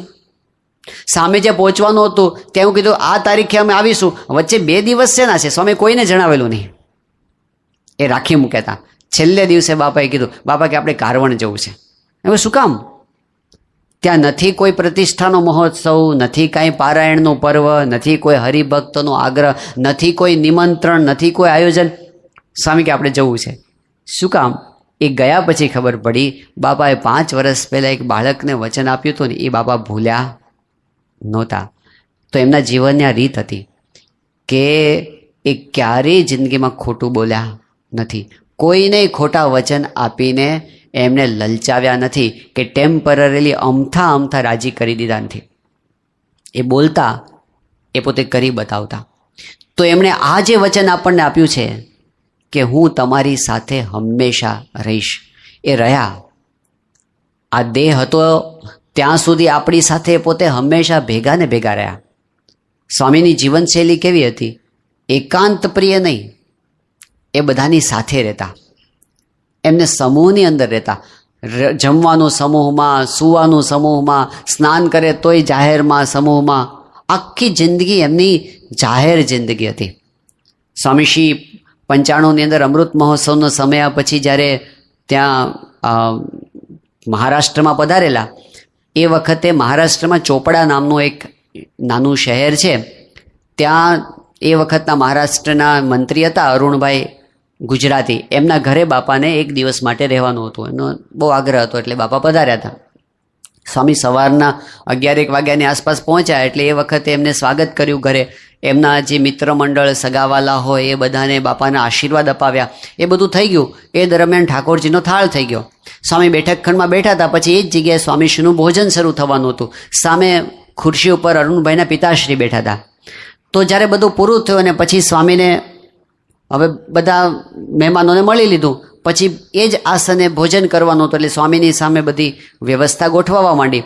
તો અરુણભાઈના પિતાશ્રી હતા ને એકદમ ઊભા થવા માંડ્યા બહાર જવા માટે. એટલે સંતોએ કીધું કે બેસી રહો, બહાર કેમ જાઓ છો? દર્શન કરવા માટે અહીં જ બેસી રહો. તો એમણે કીધું પણ સ્વામીજી ભોજન કરવા બેસે છે અને હું અહીંયા બેસું તો પછી સ્વામીને અનુકૂળ નહીં આવે. જમતી વખતે કોઈ સામે બેઠું હોય તો કેવું લાગે, એવો એમનો ભાવ હતો. તો સ્વામી એકદમ હસવા માંડ્યા. સ્વામી કે બેસો બેસો, આ તો માણસુડા સાધુ છે. એકાંત પ્રિય નહોતા સ્વામી. હંમેશા જીવનના જુદા જુદા સંજોગોમાં આપણી ભેગા રહ્યા છે અને કંટાળ્યા વગર આપણી ભેગા રહ્યા છે. સ્વામીશ્રીએ જલજીનો ઉત્સવ હતો 2001ની સાલમાં, અને એ વખતે બરાબર ઉતાવળી નદી છે સારંગપુરમાં, એમાં વચ્ચોવચ્ચ સ્ટેજ તૈયાર કર્યું હતું. હોડી આકારનું સ્ટેજ હતું. પછી સ્વામી પેલું છેલ્લે સ્નાન કરવા માટે નદીમાં સ્વામી કૂદ્યા. હવે એ તો બરાબર. પછી સ્વામી એ વખતે સ્વામીની ઉંમર 2000ની કઈ સાલમાં 2001ની સાલમાં 81 વર્ષની સ્વામીની ઉંમર. તો એ વખતે સ્વામી તરવા માંડ્યા, અને તરતા તરતા બધાને તો ક્યાં જાય છે, સ્વામી કિનારા તરફ આવે. હવે કિનારે તો બધા હરિભક્તો એકદમ કિનારાને અડીને બેઠા હોય હકડેઠડ. તો બાપા નજીક આવીને પેલા હરિભક્તોને પાણી છાંટવા માંડ્યા, અને પછી તો જે કેવો થયો, જે ધમાલ ધમાલ થઈ. પછી કોઈ હાથ મારે કિનારાની નજીક, પણ સ્વામીને રહેવાય નહીં એમ. સ્વામી હાંફી ગયા હતા, અને એ વખતે કિનારાની નજીક સ્વામી ગયા ને ત્યારે કોઈને બાપાએ ખબર નહોતી પડવા દીધી, પણ બાપાના પણ વાગી ગયો હતો. કોઈને જણાવ્યા વગર સ્વામી પગમાં કાંટો વાગ્યો છે, એની પીડા થાય છે સ્વામીને. સ્વામી એની પરવા નથી કરતા, મોઢા ઉપરની રેખા બદલવા નથી દેતા, અને ઉલ્લાસથી સ્વામી બધાની પર. પણ બીજું શું થયું, એ જ વખતે સ્વામી તરતા તરતા આવે ને સ્વામીની 2 આંખમાંથી એક આંખનો લેન્સ પડી ગયો પાણીમાં. એ સ્વામી કોઈને જણાવતા નથી. હવે એક આંખનો લેન્સ પડી જાય પછી લાગે કેવું બોલો. સ્વામીના ચશ્માના નંબર બહુ ઝાઝા હતા, મોતિયા પછીના જે નંબર હતા ને, જો 2 લેન્સ કાઢી નાખે ને તો 4 ફૂટ દૂરનું પણ ન દેખાય, એવું ઝાંખું ઝાંખું દેખાય. અને સ્વામી એવા વખતે એમને ઉત્સાહ શું હતો, હરિભક્તોને રાજી કરવા, હરિભક્તોને રાજી કરવા. તો બાપાની રીત એ હતી, એ આપણી સાથે રહેવા માગતા હતા હંમેશા, જ્યાં સુધી એમનું શરીર ચાલ્યું ત્યાં સુધી. 2010ની સાલમાં, હવે સ્વામીની ઉંમર એ વખત 90 વર્ષની. સ્વામી રૂમમાં હતા, અને બધા સેવક સંતોની ઈચ્છા હતી કે બાપા છે ને રાતના સભામાં, આ ઉનાળાનો વખત, ફૂલદોલનો વખત ને ફૂલદોલના સમયમાં સ્વામી મોડા આવે તો સારું, કારણ કે તાપ બહુ હોય, એટલે અંધારું ઢળી જાય ને પછી સ્વામી આવે તો સારું, આમ સંધ્યા ઢળે પછી. પણ સ્વામીની રીત કેવી, ઉત્સવના દિવસે એમને ઉત્સાહ બમણો હોય, એટલે એમને એવી ઈચ્છા હતી કે સ્વામીને આપણે રોકીએ. પણ સ્વામી કીધું હું તો તૈયાર થઈ જઈશ ને મારે તો જવું જ છે. સાંજના 5 સવા 5 થયા ને સ્વામી તો એકદમ તૈયાર થઈને બેસી ગયા રૂમની અંદર. સેવક સંતોએ યુક્તિ શું કરી, બધા આગા પાછા થઈ ગયા, કોઈ હાજર જ નહીં. હાજર હોય તો સ્વામી કે નાલો આપણે જવું છે, બધા આગા પાછા. તો સ્વામી કંઈક બોલાવો, આમને બોલાવો, આને બોલાવો. પણ પછી તો સ્વામી એટલું આમ પાવરથી કીધું એટલે પછી તો જવું જ પડે એમ હતું. એટલે સેવક સંતોએ ડૉક્ટરને આગળ કર્યા. તો ડૉક્ટર બાપા પાસે આવ્યા. એ કંઈક બાપા બહાર બહુ તાપ છે અને હજી આપણે થોડાક મોડા જઈએ, અડધો કલાક પછી તો સારું. તો સ્વામીએ શું કીધું, સ્વામી કે હરિભક્તો બધા બેસી ગયા છે સભામાં? એ કે હા બાપા બેસી ગયા છે. સ્વામી કે એ બધાના શરીર લોઢા લાકડાના છે, એમને તાપ નહીં લાગતો હોય? હવે બાપાને કેવી રીતે સમજાવું કે બાપા આપની ઉંમર 90 વર્ષ થઈ અને બીજા બધા કંઈ આપના જેવી શરીરની પરિસ્થિતિ નથી. પણ સ્વામી એટલા ઉતાવળા થઈ ગયા, પછી બાપાને લઈ જ જવા પડ્યા. અને સ્વામી સભામાં આવીને બેઠા ને, આવીને પછી સ્વામી તરત ચિંતા એ કરે. સ્વામી કે જો આને તાપ લાગે છે, આમ નજીક લાવો, આ મહેમાનોને આપણે આડસ નજીક ખુરશી લાવો. સ્વામી ઉપર બેઠા બેઠા એ ચિંતા કરે. પછી સ્વામી જો કે સભાની અંદર સંખ્યા બહુ વધી ગઈ છે, જે આમ ધારણા હતી એના કરતાં. એટલે સ્વામી તરત મુનિ સ્વામીને બોલાવ્યા, જ્ઞાનેશ્વર સ્વામીને બોલાવ્યા, ઘનશ્યામ પ્રસાદ સ્વામી હતા, બ્રહ્મગીરી સ્વામી. સ્વામી કે આ બધા વધી ગયા છે, હવે ખીચડીનું શું કરશો? એટલે નારાયણ મુનિ સ્વામી બાપાને કીધું, બાપા આ હરિભક્તો દૂર દૂરથી આપના દર્શન કરવા માટે આવ્યા છે, તો આપ શાંતિથી બધાને પ્રેમથી દર્શન આપો, તમે આવી બધી ચિંતા ના કરો. આ બધું કરી નાખશે, સંતો બધા એવી ચિંતા કરે છે અને કરી નાખશે. તમે શાંતિથી દર્શન આપો અને આપ આશીર્વાદ આપો કે બધું પાર પડી જાય. સ્વામી કે જો ચિંતા કરીએ ને તો જ આશીર્વાદ અપાય, અમથા ન અપાય. એમણે જે છેલ્લામાં છેલ્લો હરિભક્ત છે એને ખીચડી ખાવા મળશે કે નહીં એનો વિચાર સ્વામી આટલા ઊંચા સિંહાસન પર બેઠા બેઠા કર્યા છે. એ ભેગા રહ્યા છે, છેલ્લે સુધી. સ્વામી ત્યાં સારંગપુરમાં આવી ગયા પછીની વાત, છેલ્લા વર્ષોની વાત છે. તો બાપા ઉપર ઝરૂખામાં હતા, ઝરૂખામાં બેઠા બેઠા દર્શન આપે.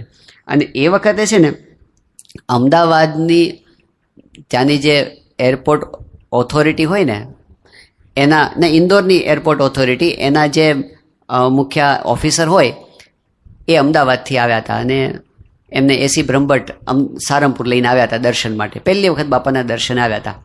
તો એ વખતે એવું થતું બાપા પોતે ઉપરથી દર્શન આપતા, પેલું ઝરૂખો હતો ને પેલો ઉપર, ત્યાંથી દર્શન આપે. અને પછી મહેમાનો હોય આવા વિશિષ્ટ મહેમાનો, તો એને પછી હાર પહેરાવીને જ્ઞાનેશ્વર સ્વામી છે એમનું સ્વાગત કરે. તો સ્વામી ઉપર બેઠા બેઠા જોતા હતા. એમાં સ્વામી જોયું કે પેલા હરિભક્તને હાર પહેરાવ્યો છે. તો સ્વામીએ જોયું, બાપાની દ્રષ્ટિમાંથી કંઈ બાકી ન રહી જાય. પછી પેલા હરિભક્ત પણ ઉત્સાહમાં હતા, બધા નાચતા હતા, એ ઊભાથી નાચવા માંડ્યા, ઓફિસર પણ. પછી બેઠા. હવે સ્વામી છે ને ત્યાં બેઠા બેઠા ચિંતા કરવા માંડ્યા. સ્વામી કહે કે આ જે બેઠા છે હરિભક્ત, એટલે આ જે મહેમાન આવ્યા છે, સ્વામી કે એને જમવાની વ્યવસ્થા શું કરવાની છે? એટલે નારાયણચંદ સ્વામી કહે કે બાપા એ તો હરિભક્તો લઈ જશે, એટલે સંતો લઈ જશે. સ્વામી કે કયા સંત લઈ જશે? ઉપર બેઠા બેઠા સ્વામી આ વિચાર કરે. એટલે પછી એમણે ત્યાંથી ઈશારો કરીને કીધું કે સ્વામી જો આ બે સંતો ઊભા છે ને, એ બે સંતો ઘનશ્યામ પ્રિય સ્વામી છે અને પેલા એ વખતે પ્રસન્ન વદન સ્વામી, પ્રસન્ન મુનિ સ્વામી હતા, કે આ બધા સંતો સેવામાં જ છે અને એમ લઈ જશે. પછી નારાયણચંદ સ્વામી કે બાપા આવી ચિંતા આપને કરવાની ના હોય, હવે બધા સંતો સંભાળી લે છે, બધા ધ્યાન રાખે છે. સ્વામી કે કોઈ ધ્યાન રાખતા નથી. સ્વામી કે હું ક્યારનો જોઉં છું કે પેલા ભાઈ એમના હાથની અંદર હાર હજી એમને એમ છે, કોઈ કોથળીમાં એમની પાસેથી હાર લેવા જતું નથી. બધું ત્યાં ઉપર બેઠા છે ઝરૂખામાં, પણ ચિંતા એમણે કેવી કરે છે. જો સ્વામી શ્રી આપણને લાગે ઉપર છે, પણ એ ઉપર નથી, આપણી સાથે રહ્યા છે. એ એમની જીવનભરની રીત હતી, I will always be with you. એ બાપા પોતે એવું નહીં કે આપણી સારી પરિસ્થિતિ હોય ત્યારે આપણી સાથે રહ્યા છે, ગરીબી હોય ત્યારે સ્વામી ભેગા રહ્યા છે. નબળી આર્થિક સ્થિતિની અંદર કુંડળ ગામના ધરમસિંહ ભગત, એકદમ ગરીબ સ્થિતિ, અને કેવું એ તો મજૂરી કરનાર, કોકના ખેતરમાં મજૂરી કરે અને રોજ કમાણી કરીને રોજ ખાય એવા એ ભગત, પણ ઉત્સાહ 10 ગણો, કે કેફ જબરજસ્ત, કે ભગવાન સંત મળ્યા છે, પ્રાપ્તિની વાતો, કથા વાર્તા જોરદાર કરે. એ સારંગપુર આવ્યા હતા. આ 70sનો પ્રસંગ છે. હવે એ વર્ષોની અંદર અમદાવાદના એક આપણા મોટેરા હરિભક્ત હતા અંબાલાલભાઈ બકરી પોળવાળા, એમણે પારાયણ કરી હતી, મોટી પારાયણ કરી હતી, ઘણા મહેમાનોને બોલાવ્યા હતા. અને એ વખતમાં એમણે 1 લાખ રૂપિયાનો ખર્ચો આ પારાયણની અંદર કર્યો હતો, આમ ધામધૂમથી પારાયણ કરી હતી. તો આ ધરમસિંહ ભગતને એવો ને પાછા પ્રેમી ભક્ત, તો એને એવો ઉમંગ આવી ગયો કે મારે પારાયણ કરાવી છે. તે કોકે કીધું પણ તારી પાસે છે શું? એ કે 5 રૂપિયા છે. તો કોઈએ કીધું કે સંકલ્પ છોડ, આ પારાયણ કે એમને એમ થાય, આમાં બહુ ખર્ચો થાય, એટલે એવા સંકલ્પ કરવા નહીં. બીજા ઠાઠો પડ્યો, પણ એને ઉત્સાહ એટલો ને સીધો સ્વામી પાસે પહોંચી ગયો, પ્રમુખ સ્વામી મહારાજ પાસે જઈને કે બાબા મારે પારાયણ કરાવી છે. અને સ્વામી એની બધી સ્થિતિ જાણે. સ્વામી કહે કે આપણે પારાયણ કરશું તારી. સ્વામીનો પ્રેમ જોયો ને, સ્વામી કહે છે ને અમે તારે ઘરે આવીને પારાયણ કરશું. પછી બાપા કહે કે જો આ પરમ દિવસે હું અહીંથી નીકળું છું, અહીંથી અમદાવાદ જવાનું છે, સાંજના સમયે અમે 4 વાગે અહીંથી નીકળવાના છીએ, અને રસ્તામાં તારું કુંડળ ગામનું પાટિયું આવશે, આમ કે તું ત્યાં ઊભો રહેજે અને અમે તારે ઘરે આવીને પારાયણ કરશું, તારે કોઈને કહેવાનું નહીં, કેમ કે તારે તૈયાર રહેવાનું. એટલે પેલા ખુશખુશાલ થઈ ગયા. ઘરે જઈને એમણે તૈયારી શું કરવાની હતી, પણ એને એક ઢોલીને તૈયાર કર્યો ગામનો, કે હાલ આપણે બાપાનું સ્વાગત કરે. એનો દીકરો 2-3 જણા. અને સ્વામી તો પોતે 4 વાગે નીકળ્યા સારંગપુરથી, અમદાવાદ પહોંચવાનું હતું. અમદાવાદમાં સભાનું આયોજન થઈ ગયું હતું. આ બાજુ સેવક સંતોને કોઈને ખબર નહીં. અને સ્વામીની ગાડી ઉપડી, કુંડળ ગામનું પાટિયું આવ્યું ને ત્યાં પેલા હરિભક્ત ધરમસિંહ ભગત, સ્વામી કે ડ્રાઈવરને કે આની પાછળ લઈ લો. હવે સેવકો કે ક્યાં જાય છે? સ્વામી કે હમણાં આપણે જઈને પાછા આવીએ છીએ. ત્યાં તો ઓલા ઢોલ વગાડતા વગાડતા આગળ હાલે. એના ઘર ઝૂંપડા સુધી ગાડી જઈને ઊભી રહી. સ્વામી એમાંથી નીચે ઉતર્યા. એના ઘરની અંદર સ્વામીને પાથરવા માટેની સારી ચાદરની કોથળા ઉપર સ્વામીને બેસાડ્યા. સ્વામી ઠાકોરજી પધરાવ્યા. સ્વામી કે ધરમસિંહ પૂજન કર. પારાયણનું પૂજન કરાવ્યું બાપાએ, પોતે મંત્ર બોલે અને પેલા પાસે પૂજન કરાવ્યું. પૂજન કર્યા પછી સ્વામી કે તારા ઘરમાં વચનામૃત છે? પેલો જોવા માંડ્યું કે બાપા મારી પાસે નથી. સ્વામી કે કંઈ વાંધો નહીં. પધરામણીનો થેલો હતો, એમાંથી સ્વામી નિત્યવિધિની ચોપડી કાઢી. નિત્યવિધિની ચોપડીમાં પાછળ થોડાક વચનામૃત છપાયેલા છે. સ્વામીએ કાઢ્યા અને બરાબર પારાયણકારની અદાથી સ્વામીએ વ્યવસ્થિત મંગલાચરણ કર્યું અને આખું વચનામૃત સ્વામીએ પોતે વાંચ્યું. એ વાંચીને પછી સ્વામીએ ધરમસિંહને માથે ધબ્બો મારીને કીધું કે જા, તારી પારાયણ થઈ ગઈ. તો આપણી સ્થિતિ ભલે સાધારણ હોય, પણ સ્વામીએ એવી રીતે આપણી સાથે રહ્યા છે. બીમારીની અંદર સ્વામી આપણી સાથે રહ્યા છે. તિથલમાં જન્મ જયંતિ ઉજવાણી, એક નાનો બાળક પ્રશાંત, સાવ ગરીબ પરિવારનો છોકરો, પણ એ વખતે એક નાનો અકસ્માત થયો અને અકસ્માતમાં એમને થોડી ભારે ઈજા થઈ ગઈ. એને સુરતની મહાવીર હોસ્પિટલની અંદર એને દાખલ કરવામાં આવ્યો હતો. સ્વામી બાપા સમયા પછી સુરત આવ્યા અને પછી બાપાને જંખના મારે છોકરાને મળવા જવું છે. બધાએ ના પડી, સ્વામી ત્યાં રસ્તો ખરાબ છે. સ્વામી કે ના, તોય જવું છે. તો સ્વામી સ્પેશિયલી ત્યાં ગયા. ગાડીમાંથી છેક સુધી જતી નહોતી ગાડી, વચ્ચે પેલા મ્યુનિસિપાલિટી દ્વારા ગટરના પેલા ભૂંગળા નાખવા માટે મોટા મોટા ખાડા લાઈનમાં કરી દીધા હતા. તો સ્વામીશ્રી એ વખતે આ પ્રસંગ 1999ની સાલનો, તો સ્વામીશ્રી 79 વર્ષની ઉંમરે 2 સંતોનો હાથ ચાલી અને પ્રયત્નપૂર્વક એ ખાડાને કૂદીને પેલી હોસ્પિટલ સુધી પહોંચ્યા. એ બાળક તો અડધો બેભાન અવસ્થામાં હતો, પણ સ્વામીએ જઈ એને માથે પુષ્પ મૂક્યું, માથે હાથ ફેરવો, પ્રેમથી આખા શરીરે હાથ ફેરવ્યો, ધૂન કરી. સ્વામી કે પ્રશાંત, જય સ્વામિનારાયણ, સારું થઈ જશે, આશીર્વાદ છે. પછી સ્વામીને સંતોષ થયો અને બાપા પોતે પાછા આવ્યા. તો બીમારીની અંદર સ્વામી આપણી સાથે રહ્યા છે. દૂર દેશમાં હોય તો સ્વામી આપણી સાથે રહ્યા છે. કદાચ ફિઝિકલી બાપે આપણાથી દૂર હોય, પણ અંતર્યામીપણે પોતાની દિવ્ય શક્તિથી શિકાગોની અંદર વિષ્ણુભાઈ પટેલની દુકાન, 2 કેમિસ્ટની દુકાન હતી અને એવા વિસ્તારમાં હતી ત્યાં દિવસે પણ ચોરી થાય. એવા વિસ્તારમાં હવે શુક્રવારે રાત્રે દુકાન બંધ કરીને ઘરે ગયા અને ભૂલમાં એવું થયું કે દુકાનનું તાળું બંધ ન થયું. એને એમ કે મેં બંધ કર્યું છે અને રહી ગયું ખુલ્લું. ઘરે પહોંચી ગયા. 2 દિવસ શનિ રવિ તો દુકાન બંધ જ રાખવાની હોય એટલે દુકાને ગયા જ નહોતા. સોમવારે સવારે એ ગયા ત્યારે એને ખબર પડી કે હું તો આ ખુલ્લું મૂકીને આવી ગયો હતો. એને ફાળ પડી કે શું થયું હશે. ખોલ્યું, દુકાનમાં બધું સહી સલામત હતું. એને હાશ થઈ. એ દિવસે સાંજે એનો અમેરિકન ગ્રાહક હતો, એ કાયમ એની પાસેથી દવા લેતો. એ જ્યારે આવ્યો ત્યારે એને કીધું કે મિસ્ટર પટેલ, મેં જોયું કે સેટરડે ઇવનિંગ હું અહીંથી પાસ થતો હતો અને એ વખતે મેં જોયું કે તમારી દુકાન ઉપર કોઈ સિક્યુરિટી ગાર્ડ ચોકી કરતા હતા. ભગવા વસ્ત્ર હતા, હાથમાં માળા હતી. તમે કોઈ નવા ગાર્ડ રાખ્યા છે? એટલે વિષ્ણુભાઈ કે મેં તો કોઈ ગાર્ડ રાખ્યા નથી. પછી એને પૂછ્યું કે તે દારૂ પીધો હતો? કારણ કે દારૂ પીધો હોય તો ઘણી વખત ભ્રાંતિ થાય. પેલો કે હા, મેં શનિવારે પીધો હતો. તો કે તને છે ને દારૂ પીધો હતો એટલે આવી ભ્રાંતિ થઈ હશે, બાકી મેં કોઈ ગાર્ડ રાખ્યા નથી. પેલો કે પણ હું રવિવારે નીકળ્યો ત્યારે મેં નહોતો પીધો અને ત્યારે મેં જોયા. પણ વિષ્ણુભાઈ બહુ ધ્યાનમાં ન લીધું કે આ માણસ કયો વિશ્વાસપાત્ર નથી. 2 દિવસ પછી બુધવારના દિવસે સાંજે 60 વર્ષની એક અમેરિકન મહિલા ગ્રાહક, એ પણ એની પાસેથી કાયમ દવા લેતી, એણે કીધું કે હું અહીંથી શનિવારે પસાર થતી હતી અને મેં જોયું કે તમારી દુકાન ઉપર કોઈ સિક્યુરિટી ગાર્ડ ચોકી કરતા હતા. વિષ્ણુભાઈ કે કેવા હતા? એણે આવું જ વર્ણન કર્યું, ભગવા વસ્ત્ર હતા અને માળા હતી. એટલે એણે કીધું કે તમે છે ને દુકાનની અંદર આવો.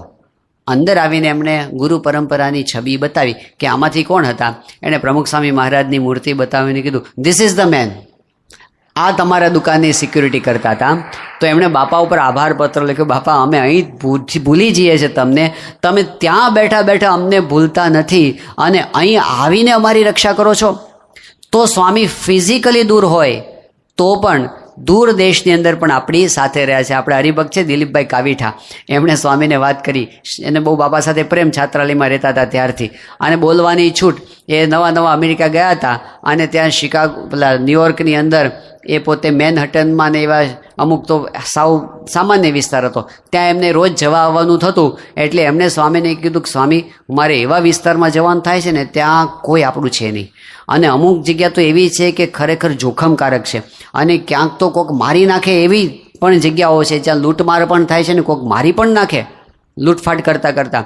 તો સ્વામી બાપા સાંકરીમાં એણે વાત કરી કે બાપા, તમે મને એમ કહો છો કે અંતકાળે ધામમાં લઈ જશો, પણ આમ ન્યુયોર્કની અંદર ત્યાં કોઈક આવા વિસ્તારની અંદર મને કોઈક આવી રીતે મારી નાખે તો તમને તો ખબરે ન પડે, તો મને લેવા કેવી રીતે આવો? સ્વામી હસવા માંડ્યા. સ્વામી કે આમ હથેળીમાં ટીપું દેખાય ને પાણીનું, એમ હું તને દેખું છું કે તું ક્યાં છો ને શું કરું છું. આપણે ગમે ત્યાં હોઈએ દુનિયાના કોઈ પણ છેડે, પણ સ્વામી એ આપણી સાથે રહ્યા છે. દુઃખના સમયમાં આપણી સાથે રહ્યા છે. બધાના વ્યવહાર સુધારેલા છે. નાના મોટા વ્યવહારિક પ્રશ્નોમાં, સંસારના પ્રશ્નોમાં ભેગા રહ્યા છે. સ્વામી હરિભક્તોના જીવનમાં રસ લીધો છે, ઊંડાણપૂર્વકનો રસ. એમના છોકરાને કંઈક નોકરી ધંધામાં લગાડવાના હોય, એમને નવું મકાન લેવાનું હોય, એમને કંઈક મુશ્કેલી આવી હોય એમાંથી ઉગારવાના હોય, એમને કંઈક કુટુંબિક પ્રશ્ન આવ્યો હોય, અંદરના ઝઘડા હોય, પરણાવવાના હોય, ક્યારેક છૂટાછેડાના હોય, બધા પ્રકારના પ્રશ્નો. ભરૂચના આપણા હરિભક્ત છે ભાસ્કરભાઈ. હવે 1 વર્ષની એમની ઉંમર હતી અને પિતાશ્રી ધામમાં જતા રહ્યા. એમના માતુશ્રીએ આ બાળકને મોટો કર્યો અને પછી એની ભાવના નાનપણથી સત્સંગમાં જ મોટો થયો હતો. તો ભાસ્કરભાઈની ઈચ્છા નાનપણથી એવી કે મારે સાધુ થવું છે. પણ એની મમ્મીએ એને કીધું તો કે જો હું જીવું છું ને ત્યાં સુધી તારે સાધુ નથી થવાનું, પછી તારે જે કરવું એ કરજે. તો એણે મંદિરમાં બધી સેવા કરતા, એને મુંબઈની અંદર પણ ઘણા વર્ષો સુધી સેવા કરી. તો બાપા દક્ષિણ ગુજરાતના વિચરણમાં હતા અને એ દરમિયાન આ ભાસ્કરભાઈ લાભ લેવા માટે ભેગા ગયા હતા. સ્વામી એક દિવસ એને સાંજે જોયા. સ્વામી બોલાવીને પૂછ્યું, સ્વામી કે કેટલી થઈ તારી ઉંમર? તો એ કે સ્વામી 36 વર્ષ થઈ. સ્વામી કે તારી બાની ઉંમર કેટલી થઈ? એટલે એમણે કીધું 58 વર્ષ. સ્વામી થોડું વિચારવા માંડ્યા. સ્વામી કે હવે એક કામ કર, તું લગ્ન કરી લે, હવે આપણે સાધુ નથી થવું. એ કે પણ બાપા મારી 36 ઉંમર થઈ, હવે મને કોણ આપે? સ્વામી કે એ તારે વિચાર નહીં કરવાનો. એ સ્વામીએ માથે લીધી. મુંબઈના ત્રિગુણભાઈ એ ધામમાં ગયા હતા, એમની દીકરી. સ્વામી એમની સાથે ભાસ્કરભાઈનું સગાઈ ગોઠવી. વરના પિતા પણ બાપ બન્યા, કન્યાના પિતા પણ બાપા બન્યા. બેયના પિતા તરીકેનો રોલ પ્રમુખ સ્વામી મહારાજનો. સ્વામી ભરૂચમાં લગ્ન ગોઠવાયું, બાપા હાજર હતા. એ વખતે જ આ લગ્નનું આયોજન થયું. સ્વામી ત્યાંના કોઠારી અભય સ્વરૂપ સ્વામીને કીધું બધી વ્યવસ્થા આપણે કરી દેવાની છે. મંદિરની અંદર જ બધી વ્યવસ્થા થઈ. એ વખતે તો આપણું હરિમંદિર હતું ભરૂચની અંદર. સ્વામીશ્રી સવારે પોતે મંદિરે દર્શન કરવા માટે ગયા, ત્યારે એ વખતે પૂજામાં જતી વખતે ભાસ્કરભાઈને પોતાની ગાડીમાં ભેગા બેસાડ્યા. સ્વામી ત્યાં ગયા અને સ્વામી કે જો આ ગાડીમાં આપણે બેઠા ને તારે એમ સમજવાનું તારી જાનમાં અમે આવી ગયા. પછી સ્વામીએ પૂજા પૂરી થઈ, પછી એને લગ્ન માટે જવાનું હતું. સ્વામીએ જે સંતો ઠાકોરજીનો સાફો બાંધતા હોય એ સંતો પાસે સ્વામીએ ભાસ્કરનો સાફો બંધાવડાવ્યો. સ્વામી કે આને સાફો બાંધી આપો વરરાજાને. અને જ્યારે સાફો બાંધીને તૈયાર થઈને બાપા પાસે આવ્યા, બાપા હવે પરણવા જાય છે. સ્વામી એને ભેટ્યા અને સ્વામી કે જા હવે લગ્ન કર, એમ કરીને પરણવા માટે ગયા. જ્યારે લગ્ન કરીને બપોરે પાછા આવ્યા ત્યારે સ્વામી એમને ખૂબ આશીર્વાદ આપ્યા, પ્રસાદ આપ્યો અને પાનના બીડા આપ્યા. સ્વામીએ 2 બીડા આપ્યા. સ્વામી કે જો અત્યાર સુધી 1 આપતા હતા, હવે તને 2 આપ્યા.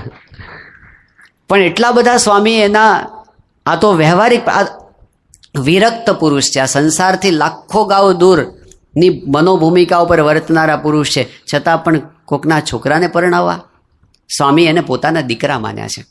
બાપા 77ની સાલમાં લંડન ગયા હતા અને અહીંથી એ વખતે પરેશભાઈ ત્રિવેદી, આમ વડોદરાની પાસે આમળા ગામ છે, એના યુવાન, એ યુવક બાપાની સાથે ગયા હતા.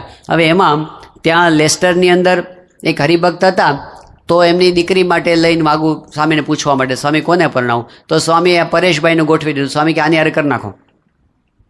તો આના તો બધા કુટુંબી અહીંયા હતા દેશમાં, એ એકલા જ ત્યાં કરતા. સ્વામી કે હું છું ને. અને સ્વામીએ બધું, હવે 77નું વિચરણ એટલે તો સ્વામીને રાત દિવસ એક કરી નાખીને એવું વિચરણ હતું કે સવારથી 7 વાગ્યાથી શરૂ થયું હોય તંત્ર, તે રાતના 12, 12:30 સુધી વાત કરવાનો સમય ન મળે.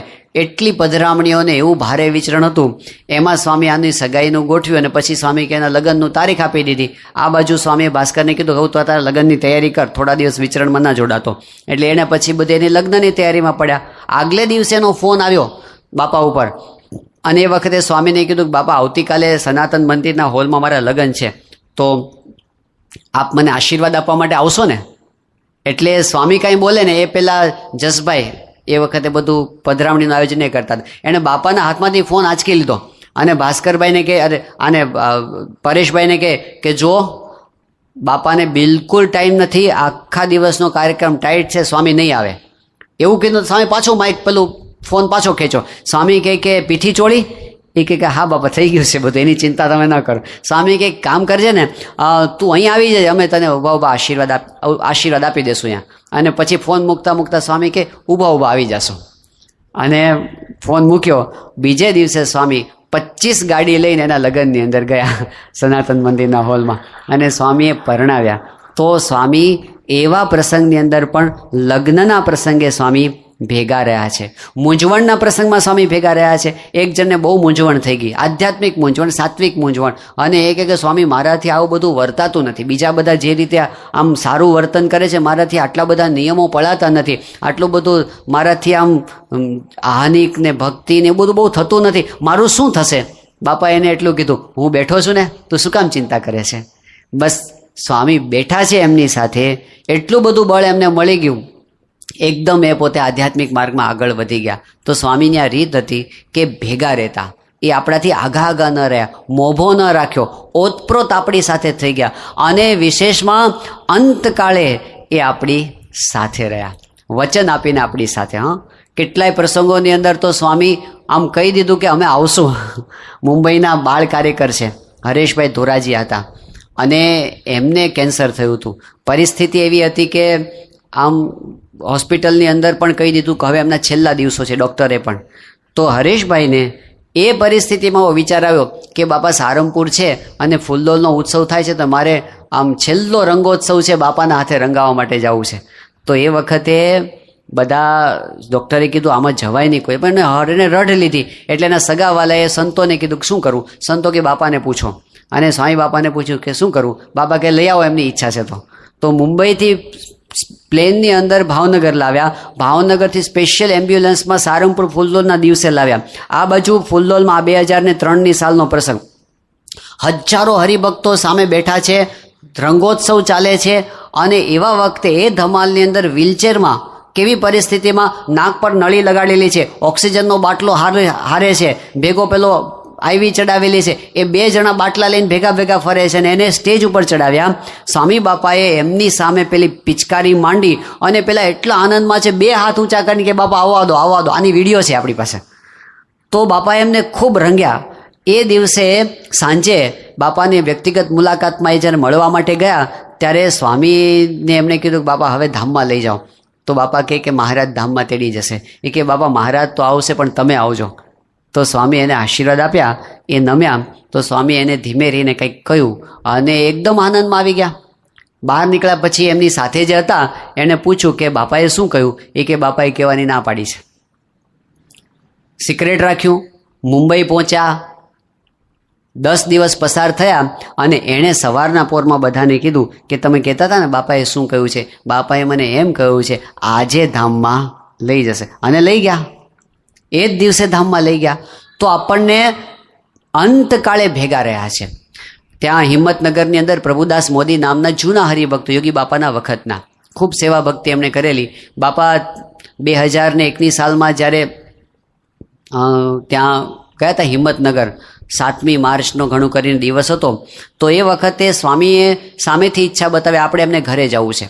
એમની તબિયત નાદુરસ્ત હતી. સ્વામી ઘરે ગયા, પ્રાર્થના કરી, ધૂન કરી. સ્વામી એમને કીધું હવે મહારાજ ધામમાં લઈ જશે. સ્વામી ત્યાંથી નીકળી ગયા. પછી તો સ્વામી વિચરણ કરીને સારંગપુર તરફ જવાના હતા. 30મી તારીખે પ્રભુદાસભાઈના પુત્ર સેવંતીલાલ, એને બાપાએ દિવ્ય દર્શન આપીને એવું કીધું કે બાપુજીને આવતીકાલે સાંજે 5 વાગે અમે ધામમાં લઈ જશું. આવું એમણે સ્પષ્ટ કહ્યું. એટલે સેવંતીભાઈ છે ને, એણે પોતાના જે 3 દીકરા હતા એને બધાને ફોન કરીને કીધું કે આવતીકાલે બાપુજી છે સાંજે 5 વાગે ધામમાં જશે. તો છોકરાએ કીધું કે આમ કંઈ સિરિયસ છે? એ કે ના તબિયત તો સારી જ છે, બધા હરે ફરે ખાય પીએ બધું છે, પણ બાપાએ કીધું છે કે કાલ સાંજે 5 વાગે ધામમાં લઈ જશે. એટલે છોકરાઓના મનમાંથી એવું કંઈ થોડું હોતું હશે કે એક્ઝેક્ટ 5 વાગે જતા રહે ધામમાં. પણ કે ચલો બાપુજી કીધું તો આવી જઈએ. એમના એક ભાણેજ હતા, અમદાવાદ રહેતા હતા, એને ફોન કર્યો, કીધું કે કાલ સાંજે 5 વાગે બાપુજી ધામમાં જવાના છે, તમે આવી જજો. એ કે જો ગંભીર હોય તો હું સવારમાં આવી જાઉં. એ કે ના સવારમાં આવવાની જરૂર નથી, સાંજે ધામમાં જવાના છે. આશ્ચર્યની વાત. ગામમાં મહિલા મંડળ ચાલે, અને દર એકાદશીના દિવસે એ લોકો ધૂન કરે. બીજે દિવસે યોગ એકાદશી હતી, એટલે એમણે મહિલા મંડળને કેવડાવ્યું કે આવતીકાલે સાંજે 3 થી 5 અમારા ઘરે ધૂન રાખજો. કે કેમ તમારા ઘરે? નક્કી તો બીજે થયેલું છે. એ કે ના ના, પણ આવતીકાલે સાંજે 5 વાગે બાપુજી ધામમાં જવાના છે. મહિલા મંડળને આશ્ચર્ય, એવું હોય? એ કે બાપાએ કીધું છે.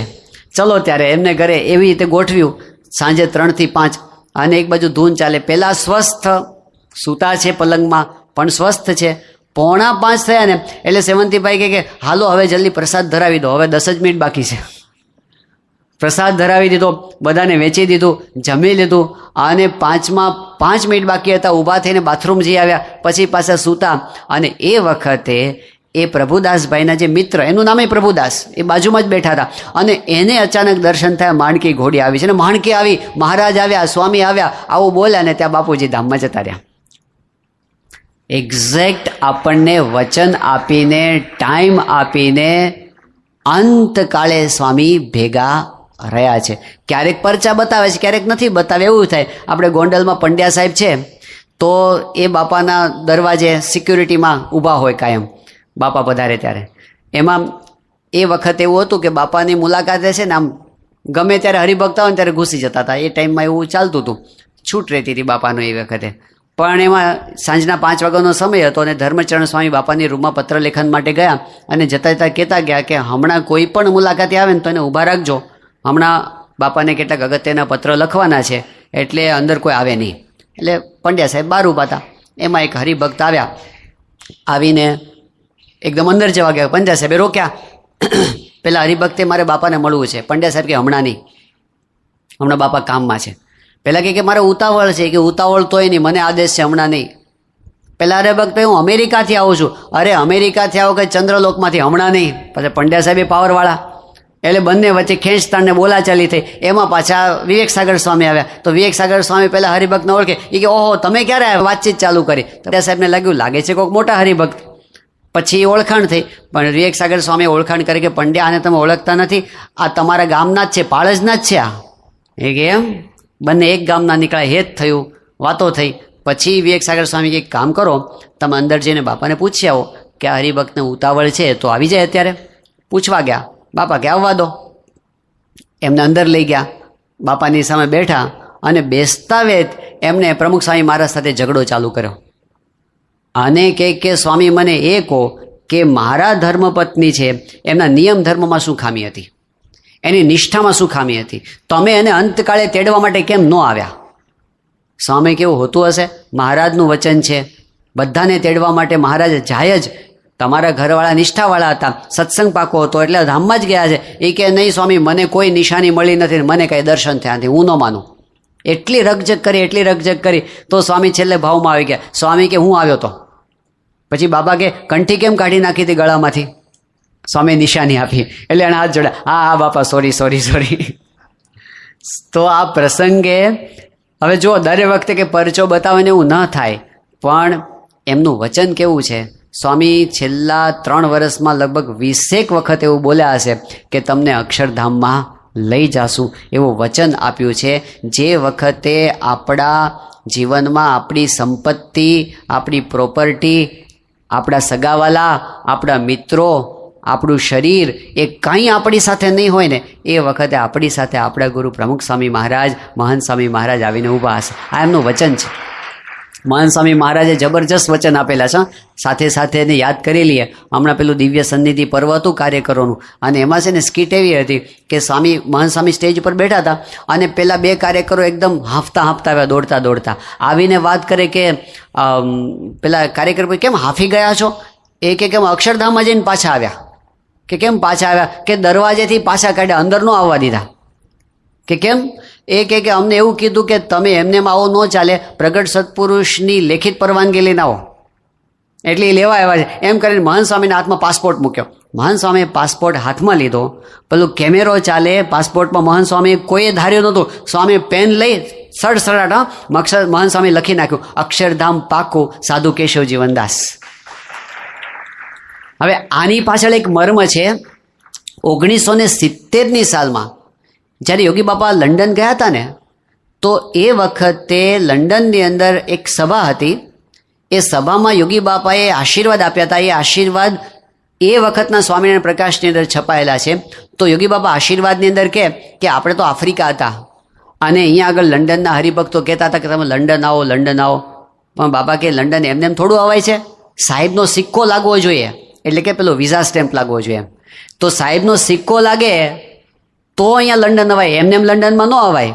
પછી યોગી બાબા કે એવી રીતે આપણે અક્ષરધામમાં જવાનું છે તો અક્ષરધામમાં એમને એમ જવાય છે?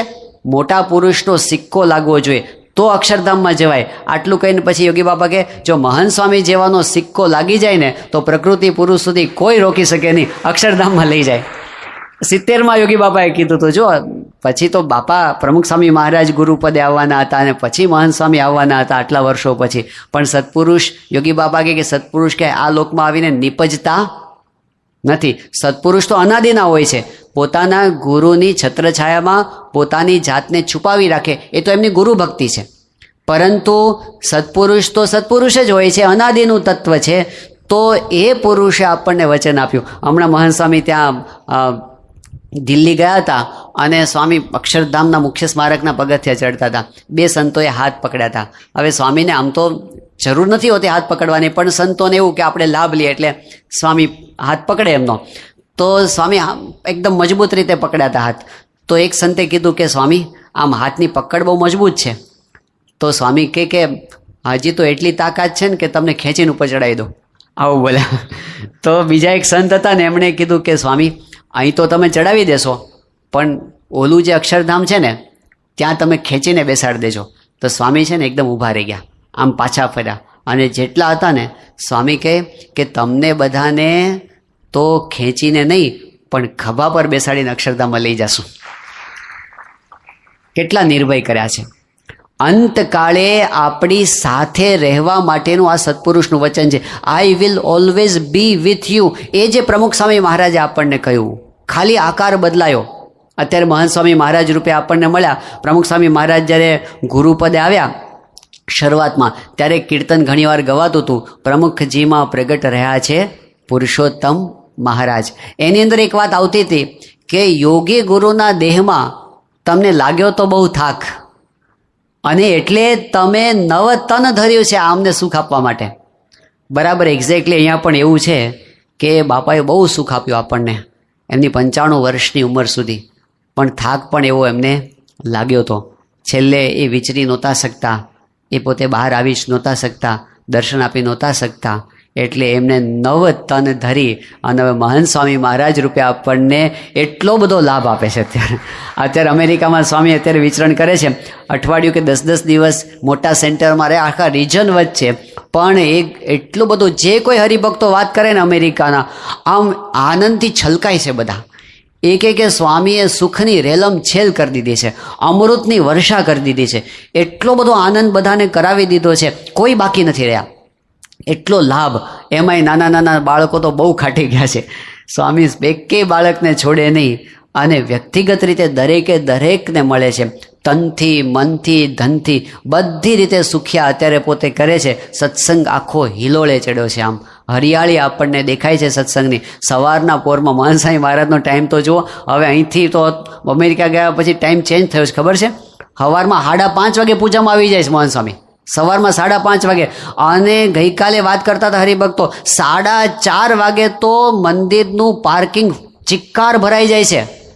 પહેલું ને બીજું ને ત્રીજું ને એક્સ્ટ્રા પાર્કિંગ ભરાઈ ગયા. અને સવારના પોરમાં 5:15 વાગે તો 7 થી 8 હજાર હરિભક્તો હકડે ઠઠ હોલની અંદર ચિક્કાર થઈને બેઠા હોય અમેરિકાની ધરતી ઉપર.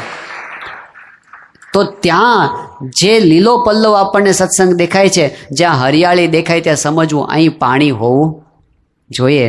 તો ગુણાતીતાનંદ સ્વામી કીધું સત્સંગ લીલો પલ્લવ દેખાય છે એનું કારણ અહીં ભગવાન છે, પ્રગટ છે, અને એટલા માટે આપણને આ દિવ્યતા, આ આનંદ આજે દેખાય છે. સ્વામી બાપાના અંતર્ધાન થયા એને 1 વર્ષ થયું હજે અત્યારે, પણ મહંત સ્વામી મહારાજ બધાના હૃદયમાં પ્રમુખ સ્વામી મહારાજનું જ સ્વરૂપો એ રીતે બિરાજમાન થઈ ગયા છે. બધા જ જે આપણે જોઈએ છીએ સદગુરુ સંતો આપણા ડૉક્ટર સ્વામી ને ત્યાગવલ્લભ સ્વામી ને કોઠારી સ્વામી ને ઈશ્વર સ્વામી ને વિવેક સાગર સ્વામી, આ બધા તો મહંત સ્વામીની સાથે જ દીક્ષા લીધી છે. એમની સાથે જ પોતે યોગી બાપાનો પ્રમુખ સ્વામીનો લાભ લીધો, સેવા કરી છે. પણ એ દરેકના હૃદયમાં આપણે જોઈએ મહંત સ્વામીનું સ્થાન કેવું છે. એ આજે આ જ મારા કલ્યાણના દાતા છે, આ જ મારા અંતકાળના સાચા બેલી છે. એવી રીતે એ મહંત સ્વામી મહારાજની અંદર જે દિવ્ય ભાવ મહિમાથી જોડાણ થઈ ગયું છે ને, આ ભગવાનનો પ્રતાપ છે. આ ગોઠવણીથી ન થાય, આ સિસ્ટમથી ન થાય, આ કોઈ સંસ્થાના તંત્રથી ન થાય. તંત્ર દુનિયામાં ઘણી બધી સંસ્થાઓમાં ચાલતું હોય છે, જેમાં પદ હોય. આ પદની વાત જ નથી. અહીં આગળ ભગવાન જ દરેકના અંતરમાં પ્રવેશ કરે છે અને બાપા જ કૃપા કરે છે. પેલા નીરજ તન્ના છે, એ બાપાને ત્યાં મુંબઈમાં એણે વાત કરી હતી, કીધું કે સ્વામી બહુ બીક લાગે છે. સ્વામી કે શું બીક લાગે છે? એ કે બાપા તમે છો ત્યાં સુધી બરાબર છે, પણ પછી સ્વામી કે એવો વિચાર શું કરે છે? ભગવાન પ્રગટ રહેવાના જ છે આપણે ત્યાં. એમણે કીધું પણ બાપા આપને વિશે એવું હેત થઈ ગયું છે ને, લાગે છે આવું હેત તો પછી બીજે નહીં થાય. સ્વામી એકદમ આશીર્વાદ આપતા કે સ્વામી કે બીજા જે આવશે ને એમાં પણ આવું જ હેત થઈ જશે. એ એમના આશીર્વાદ છે એટલે હેત થાય છે, એમનું વચન છે એટલે આપણને હેત થાય છે. એટલે સ્વામીની આ અંતિમ કૃપા આપણા પર એ કે આપણે નોંધારા રાખ્યા નહીં. એવું ને એવું પોતાનું સ્વરૂપ આપણને આ પૃથ્વી પર રહેવાના તો છે જ. એ તો મહારાજનું વચન છે.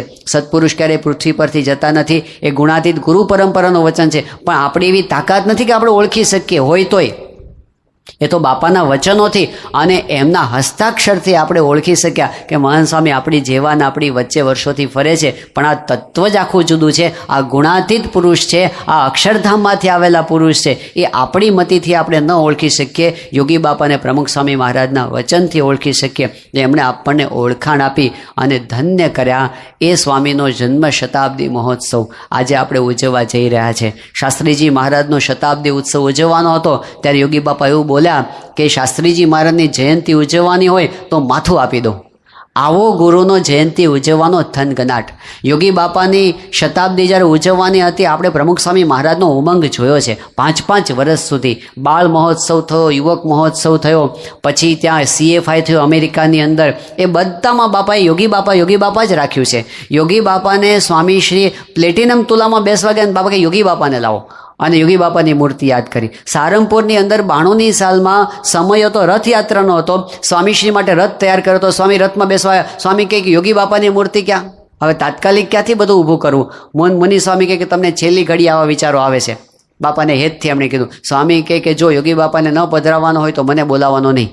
પછી સ્વામી રથમાં બેઠા, તાત્કાલિક યોગી બાપાનું મોટું કટઆઉટ ધારીમાં જે વાપર્યું હતું એ બેકગ્રાઉન્ડમાં મૂક્યું અને રથ આગળ ચાલ્યો. પણ બન્યું એવું કે મંદિરનું જે દરવાજો હતો ને એની બહાર નીકળી શક્યો નહીં, કારણ કે કટઆઉટ મોટું હતું, અંદરથી બહાર ન નીકળી શક્યા. સ્વામી ત્યાંથી નીચે ઉતરીને ચાલતા સ્મૃતિ મંદિરે પછી આવ્યા હતા. પણ સ્વામી યોગી બાપાને એ વખતે પણ યાદ કર્યા. એમને ઉમંગ હતો. યોગી બાપાનો શતાબ્દી મહોત્સવ આપણે ધામધૂમથી ઉજવવો છે. હવે એવો અવસર આપણા ગુરુની શતાબ્દી મહોત્સવ ઉજવવાનો આવ્યો. અને ઈશ્વર સ્વામી ત્યાં બોલાતા સારંગપુરની અંદર કે આપણે પ્રમુખ સ્વામી મહારાજનો શતાબ્દી મહોત્સવ એવો ઉજવો છે, બ્રહ્માંડમાં ક્યારેય ન ઉજવાયો હોય ને એવો ઉજવવો છે આપણે. આ બધા જ સદગુરુ સંતોના અંતરમાં પણ આ ઉમંગ છે કે બધાના અંતરમાં સ્વામી સ્વામી આખી દુનિયાની અંદર કેમ થઈ જાય. તો આપણે તનથી, મનથી ને ધનથી સ્વામી બાપાએ જિંદગીભર આપણને આપ્યું છે.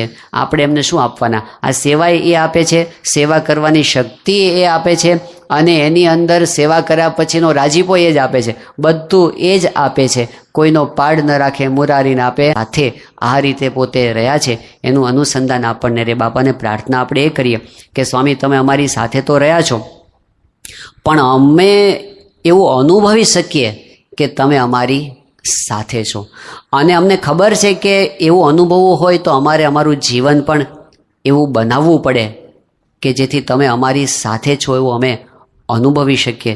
તો એવું જીવન બનાવવાનું બળ મળે, પ્રેરણા મળે અને અખંડ આપના સાનિધ્યનો અમે અનુભવ કરી શકીએ એવી આપના ચરણોમાં પ્રાર્થના. શ્રી સ્વામિનારાયણ ભગવાનની જય.